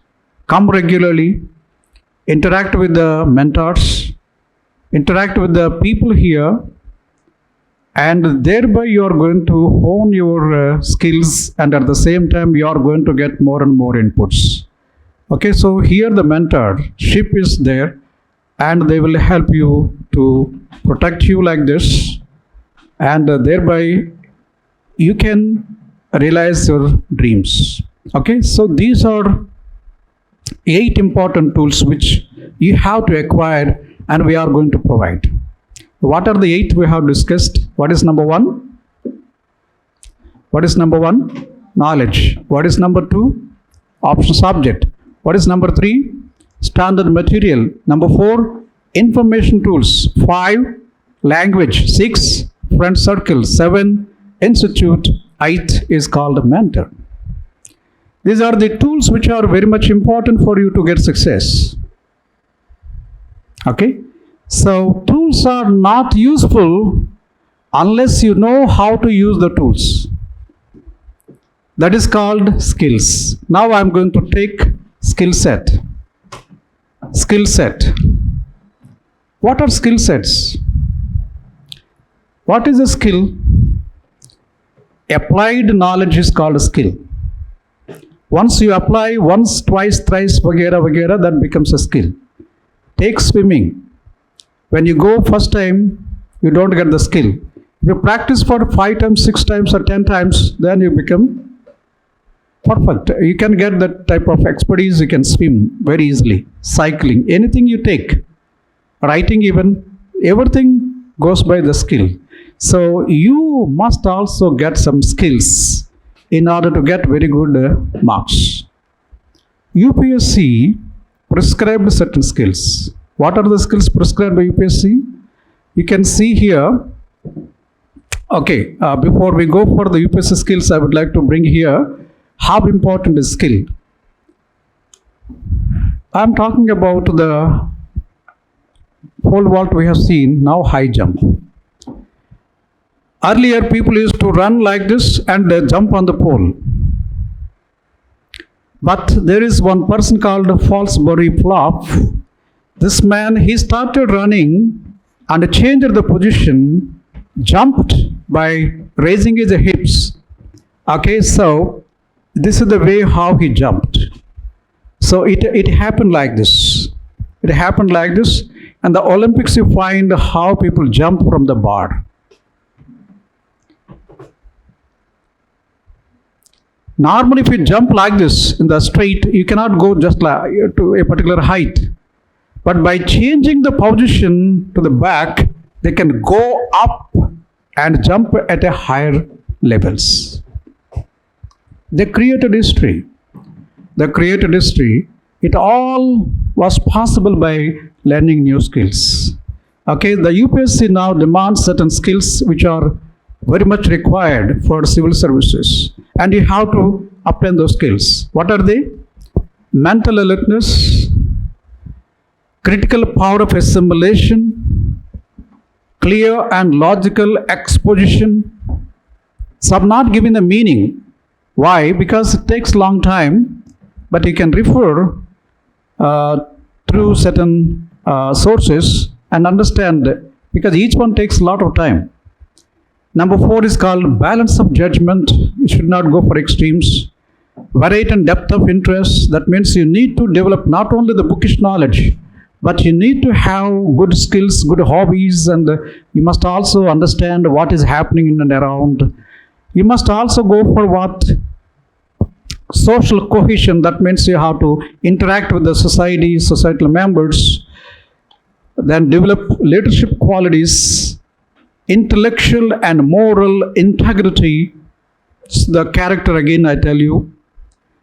Then develop the comprehensiveness into the knowledge. Then originality of thinking, not just like a parrot or omitting from the sources. No, you must have your own original ideas, thinking process. And finally, innovativeness. You must innovate. You must be very, very original. So these are the 11 skills the UPSC says you have to develop these skills. You have to develop these things. Apart from these skills, I would like to share a few more. Why they are important? They are important in the process that you are going to have correct understanding of the exam preparation. You see, the skill set in planning. You have to have good planning for preparation of the civil services. What are they? Number 1 is called planning of your career. You have to take time to think about whether it is suitable to you or not. Don't jump into civil services by everybody jumping, so I must also jump. No. It is, after all, career, consumes a lot of your time. Think about this and enter into the civil services. Number 2, planning of circumstances. All people are not rich people. You may be from poor family, you may be having certain obligations. You have to plan circumstances and see that you are going to pursue this for at least 2 or 3 times. Number 3, planning of attempts. Though UPSC gives you 6 attempts, but you must finish off within 3 attempts. Because earlier we were given only 3 attempts. So we used to jump in the first time itself. I got Group A in the first attempt, IPS in the second, like that. So the question here is, you have to plan your attempts. Number 4, planning of time. Time is very, very crucial. How effectively I can utilize my time. Every day is a new day for a wise person. Every day is a new day for a wise person means every day you are going to learn something new, something important to cater to the civil services. Every hour what you are investing should get the type of knowledge which will be useful for your civil services, right? Planning of approach, how to approach, and you must also plan your strategy. Plan your strategies. Wars are won not by the forces, wars are won by the strategies. Civil service is to be conquered by strategy. Listen to the video by Uma Harati. She said why it is so important. Earlier she studied with for subject only, but this time she studied with the marks and she won, got 3rd rank. So strategies are very, very important and you must go for good strategies. And preparation should start with reading. How to read? How many people are aware of how to read? People are not aware how to read books. Though we have been reading from our childhood onwards, but we don't know how to read. I'm giving 3 important areas here. The reading process, number 1 is called reading what a text says. Normally what the text is there, we read and forget. But we never go for what the text does and what the text means. There are 2 more processes most of the people are not aware, and we are going to teach you here what do we mean by reading what a text says, what the text does, and what the text means. How to read between the lines is very, very important. So we are going to tell you and teach you how to do this. Number 2, called thinking. It is not enough that you are going to read a large number of books, but you must think about what you are reading, and you must see that how you are going to apply the knowledge in your examination and your life. This is called the thinking process is very, very crucial. So most of the guys they are not going to do this job. They want to gather books. So one book is available in the center, the other book is available there. They collect all notes. They are called gatherers, but never absorb what is there, never think about what they gather. So this is another important skill you have to develop. Number 3 is called meeting. That means you have to meet the people who are already successful. You must meet the people who are having the knowledge, who want to share the knowledge. So meet the success, that's called the winners. Meet the people who got the knowledge. That is the way how we are going to gain more and more inputs, more and more insights. Okay, number 4 called listening. Listening means what? When you come to the class, you must have the habit of listening to the lecturer and listen to him. Listen, think about it. If you have any questions, ask the faculty member to give more and more knowledge in that particular field. Listen whoever says, but never go by whatever is received. Listening is very important. Whether you take it or leave it, it is up to you. But first of all, listen to the person. Number 5, debate. Once you listen the thing, debate with yourself, debate with others, whether this will be useful in your day-to-day life with yours for the examinations or not. So debating is very, very important. And you can see very good debates in the new TV programs where you can find great people come to the debate and they take your topic and take to a logical end like that. Number 6 called drilling. Drilling means you have to revise. Whatever you listen here, when you go back, you have to see it, you have to read it, you have to revise it, recite it. So every day you have to go for more and more. The secret of success is one book, read many times. Many books, one time is not enough. One book many times is the secret of getting more marks. So revise the book. That is called a drilling process. You have to drill to get the gist out of the knowledge. Okay. Number 7, it's called writing. As I told you, ultimate weapon skill of acquisition of the knowledge is called writing. How to write. Most of the people are not aware how to write. Answer writing is very, very crucial. But people are averse to write even in the class. How many things were written by you in the class matters most. I have been giving my presentation for maybe last 1.5 hours, but how much you have written? When you say that I go for a particular presentation of maybe some 2.5 hours like that, then what is important is you must go with a very good book and you must write whatever is given there. You may be knowing it, but write it. Because the faculty who comes here will give a new version of that thing. Every word is very important and see which idea is very important. Go by the ideas given by the faculty, write those ideas and think about those things. Thereby you are going to equip yourself. But if you think that writing is a lazy activity, then it is not for you. I tell you as a bureaucrat, what is the work of a bureaucrat? Bureaucrat has to write a lot of things and submit very briefly to the minister or to the higher-ups. I wrote thousands of pages. We have to write orders, we have to write so many inquiries, we have to conduct, we have to listen to many people, we have to read those things. But the writing part is very, very crucial. You are a chief drafts person in the administration. Remember this. If you write a bad word, that will be contested before the Supreme Court and you lose your job even. You might have seen one IAS officer forgot one word, and that one word costed so much. And one judgment in Andhra Pradesh on Amaravati capital that was decided by only one word used in that particular order. the capital, the decided the entire case. So that's the reason writing is very important, and you must work very hard to write, and write. Finally, what is important? Learning.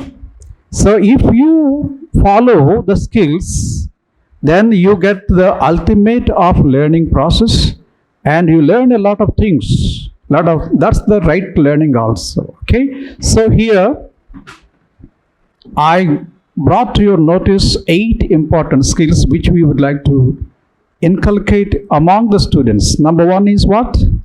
Number 1 is called reading. Number 2 is thinking. 3 is called meeting. 4 is listening. 5 is debating, drilling, writing, and learning. So this is all about the skill set. So we have seen what are the tools are required. We have seen what the skills are required. Now we are moving to the third important factor, that is mindset. Mindset. Now I'm going to share with you the mindset which is required for the civil services. The mindset is yours. What of a mindset you are going to adapt to learn for civil services? Okay, so the first one I would like to bring here is a very important event in 1954. In 1954, Roger Bannister. What is the greatness of this person? Roger Bannister. In 1954, very, very important, significant event took place. Here, he ran 1 mile within 4 minutes. Running a mile, almost 1600 meters, within 4 minutes is a big, big event. So doctor said if anybody attempts to run a mile within 4 minutes, his heart pumps out the blood and he dies.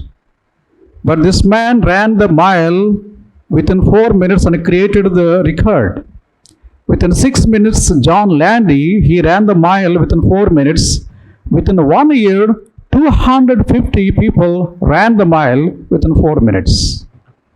What they did was they broke the mind barrier and created a history. So the point what I would like to share here is, most of the people think that IAS is for us, not for us.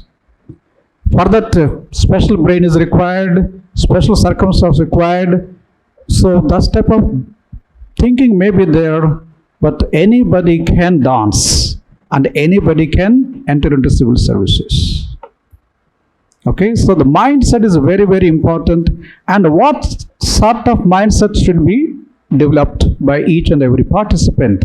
I would like to bring 8 important elements here. Number 1 is called our learning attitude. Our learning attitude. What do we mean by this? Our learning attitude. You can see here a country known as Japan. During the Second World War, this country was brought to ashes. But within a short span of time, it jumped, bounced back with a philosophy known as Kaizen. What is Kaizen? Continuous, never-ending improvement. This is the philosophy the Japanese follow. What do we mean by this Kaizen philosophy? The Kaizen philosophy is this: every day I must learn something new. Every day I learn something new. For example, you go outside and stayed for maybe some 5-6 hours. When you come back, your father asks you, "My son, what is your Kaizen today?" What is your Kaizen today means what is that you have learned today.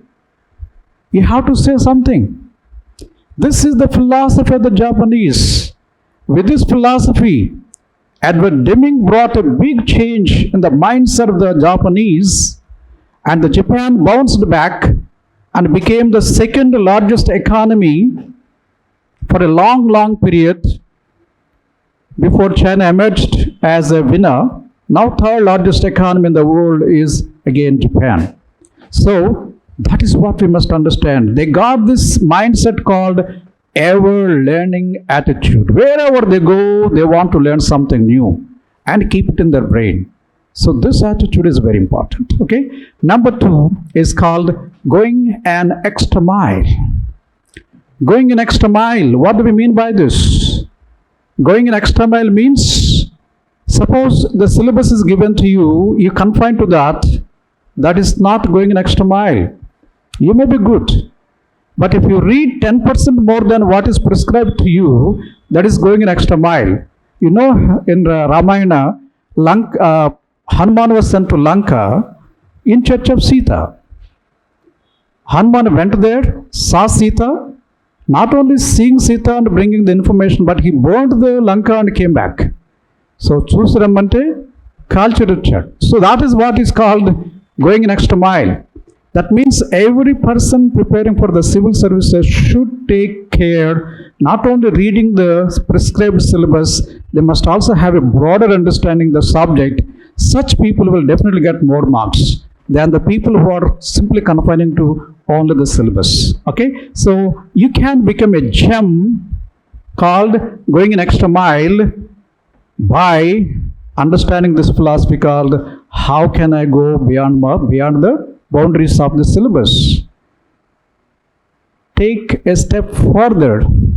That is very, very important for success in any field, including in the civil services. Number 3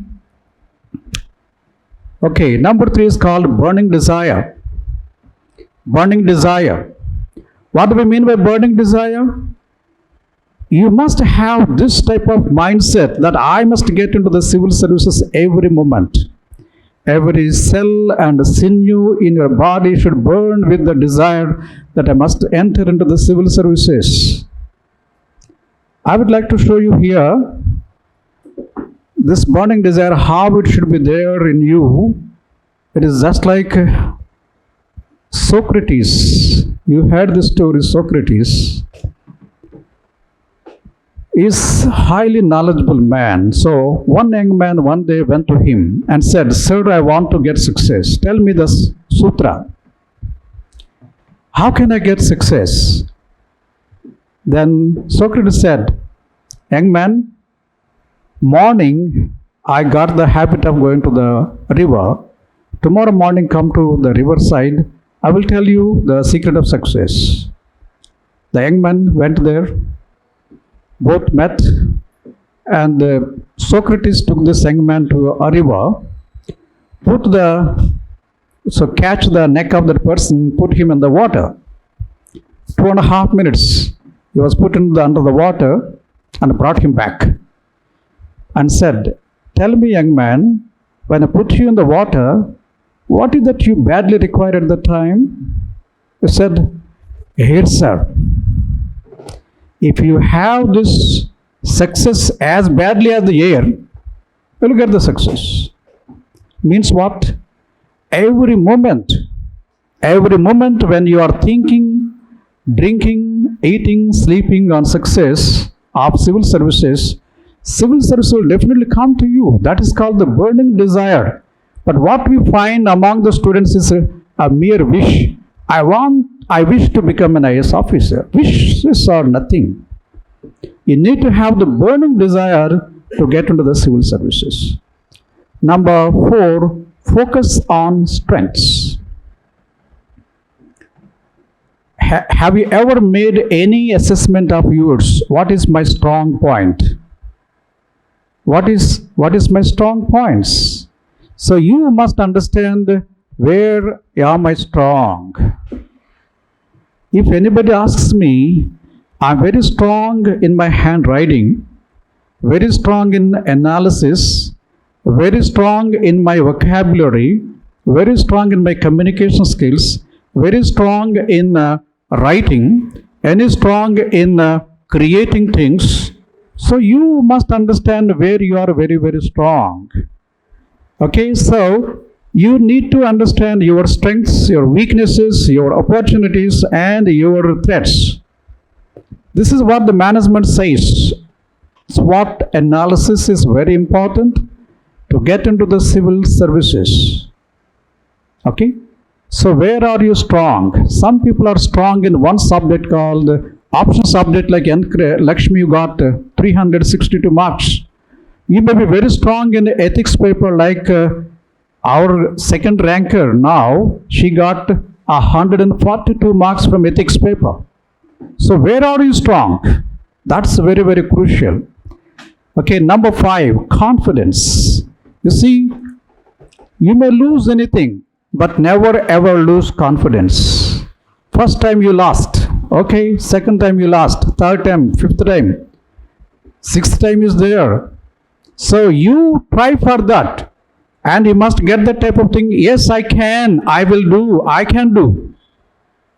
I can do, I will do, definitely. If you have that type of confidence levels, then you can easily get into the civil services. Number 6, discipline. This is another important factor which is very much required for you to get into the civil services. Okay, so how can you do that? Self-discipline is the key to success. Nobody is going to supervise you. You have to take care of yourself and do the work by yourself. If you have this type of discipline, yes, success is yours. Number 7, perseverance. What is perseverance? Perseverance is continued effort to do or achieve something despite difficulties, failure, or opposition. Very, very important. Very, very important. So you can see how people are persevering to get into the civil services. I'm going to show you here. Nupur Goyal, a girl failed 5 times continuously in the preliminary examination. And the 6th time, last time, she got into prelims, mains, and she got 11th rank in the civil services. Now that goes to talk about how perseverance is very, very important. Persistence is very important in civil services. Friends, I will come to the last point. This is almost equivalent to whatever we have discussed so far. That is what is known as be unkind to be kind. I love this phrase, be unkind to be kind. What do you mean by this? I will illustrate this with an example here. You know this, an animal called giraffe. It's almost 20 feet tall animal. Do you know how it gives birth to the child? It gives birth to the child by standing. In a jungle, it's very difficult for this animal to give birth to a child. So it has its own motherly instinct to give birth to the child by standing. And you know, the child is falling from its pouch to the ground almost 10 feet, height of 10 feet. Suppose if a child is sleeping here and falls on the ground, it's less than 1 feet. But the child says, he cries loudly, mother comes, takes the child, puts on her bosom, gives so many lullabies, comfort, like this, like this. But here, how the mother behaves. The mother goes back to the child, stretches the leg to a longer distance, gives a kick on the back of the child. It gives a kick on the back of the child. The child doesn't know why mama is kicking. It wants to get up and again falls on the ground. And again mother goes back and gives one more kick.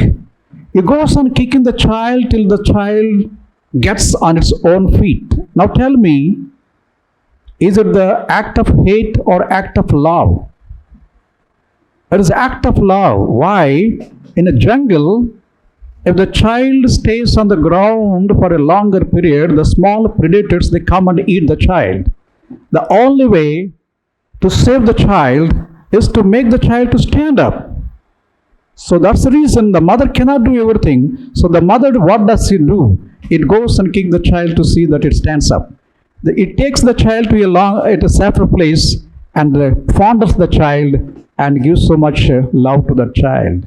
It plays the role of unkind to be kind. We must also play the same thing, friends. We want to enjoy the pleasures through the smartphone, through the TV, outside IPLs, vagera, and eating so much of our time. We are distracted by the attractions available outside. We may be coming from villages and we want to enjoy the urban life. We want to enjoy the type of things which are available in and around. But remember, you can enjoy all these things later, not now. The time which you are going to invest here is very, very precious, and you must be unkind to be kind towards yourself. You play now, you pay later. You pay now, you can play later. Understand the gist of this thing, you will get the result. Okay? 8 important mindsets I have discussed here. What are they? Number 1 is ever learning attitude. That's number 1. Number 2, going an extra mile. Number 3, burning desire. Have the burning desire. Focus on your strengths. Okay? Have confidence on you. Have discipline, self-discipline. Practice perseverance and be unkind to be kind. So these are very, very important mindsets one has to develop. So friends, remember, tool set, skill set and mindset. Out of the tool set, skill set, mindset, the number 1 goes now to mindset. If you have the mindset of attitude, that's called the attitude of achieving success, nothing can stop you. The skill set will not stop you. The tool set will not stop you if you have a great mindset. Okay? So, how can you get into the civil services? By having the mindset, skill set, and the tool set. So, friends, remember, I told you many things during my presentation, but my mentor again, I will go back to Dale Carnegie. What Dale Carnegie says is this: our problem is not ignorance. Our problem is not ignorance, but inaction. We know everything. Our social media, our medias, our TVs, they go on pumping so many ideas into our mind. We are not ignorant, but what we are doing is no action. Write this and write a essay on this. Write an essay on this. When we discuss on essays, I will tell you why it's so important. Because these days we are getting all philosophical or opinion-based essays. This is a suitable topic for your essay. Our problem is not ignorance, but inaction. So, to end with what we can say is, forget the world for 3 years. Forget this world for 3 years. The world will remember you for 30 and more years. Forget this world for 3 years. The world will remember you for 30 and more years. If you want to remember this world now, the world will forget you within 3 seconds. Okay? So what we mean by this is, the 3 years of the precious time which you are allotting for the development of yourself. I take civil services as a preparation for your personality development, not just like service development. If you develop your personality, the byproduct for your effort is IAS. The main product is you, not the IAS. So this is what I would like to say here. And what we discussed is very important. Hope that you are going to understand absorb and practice in your life, so that I would see you in the civil services. So I wish you all the best. Thank you very much.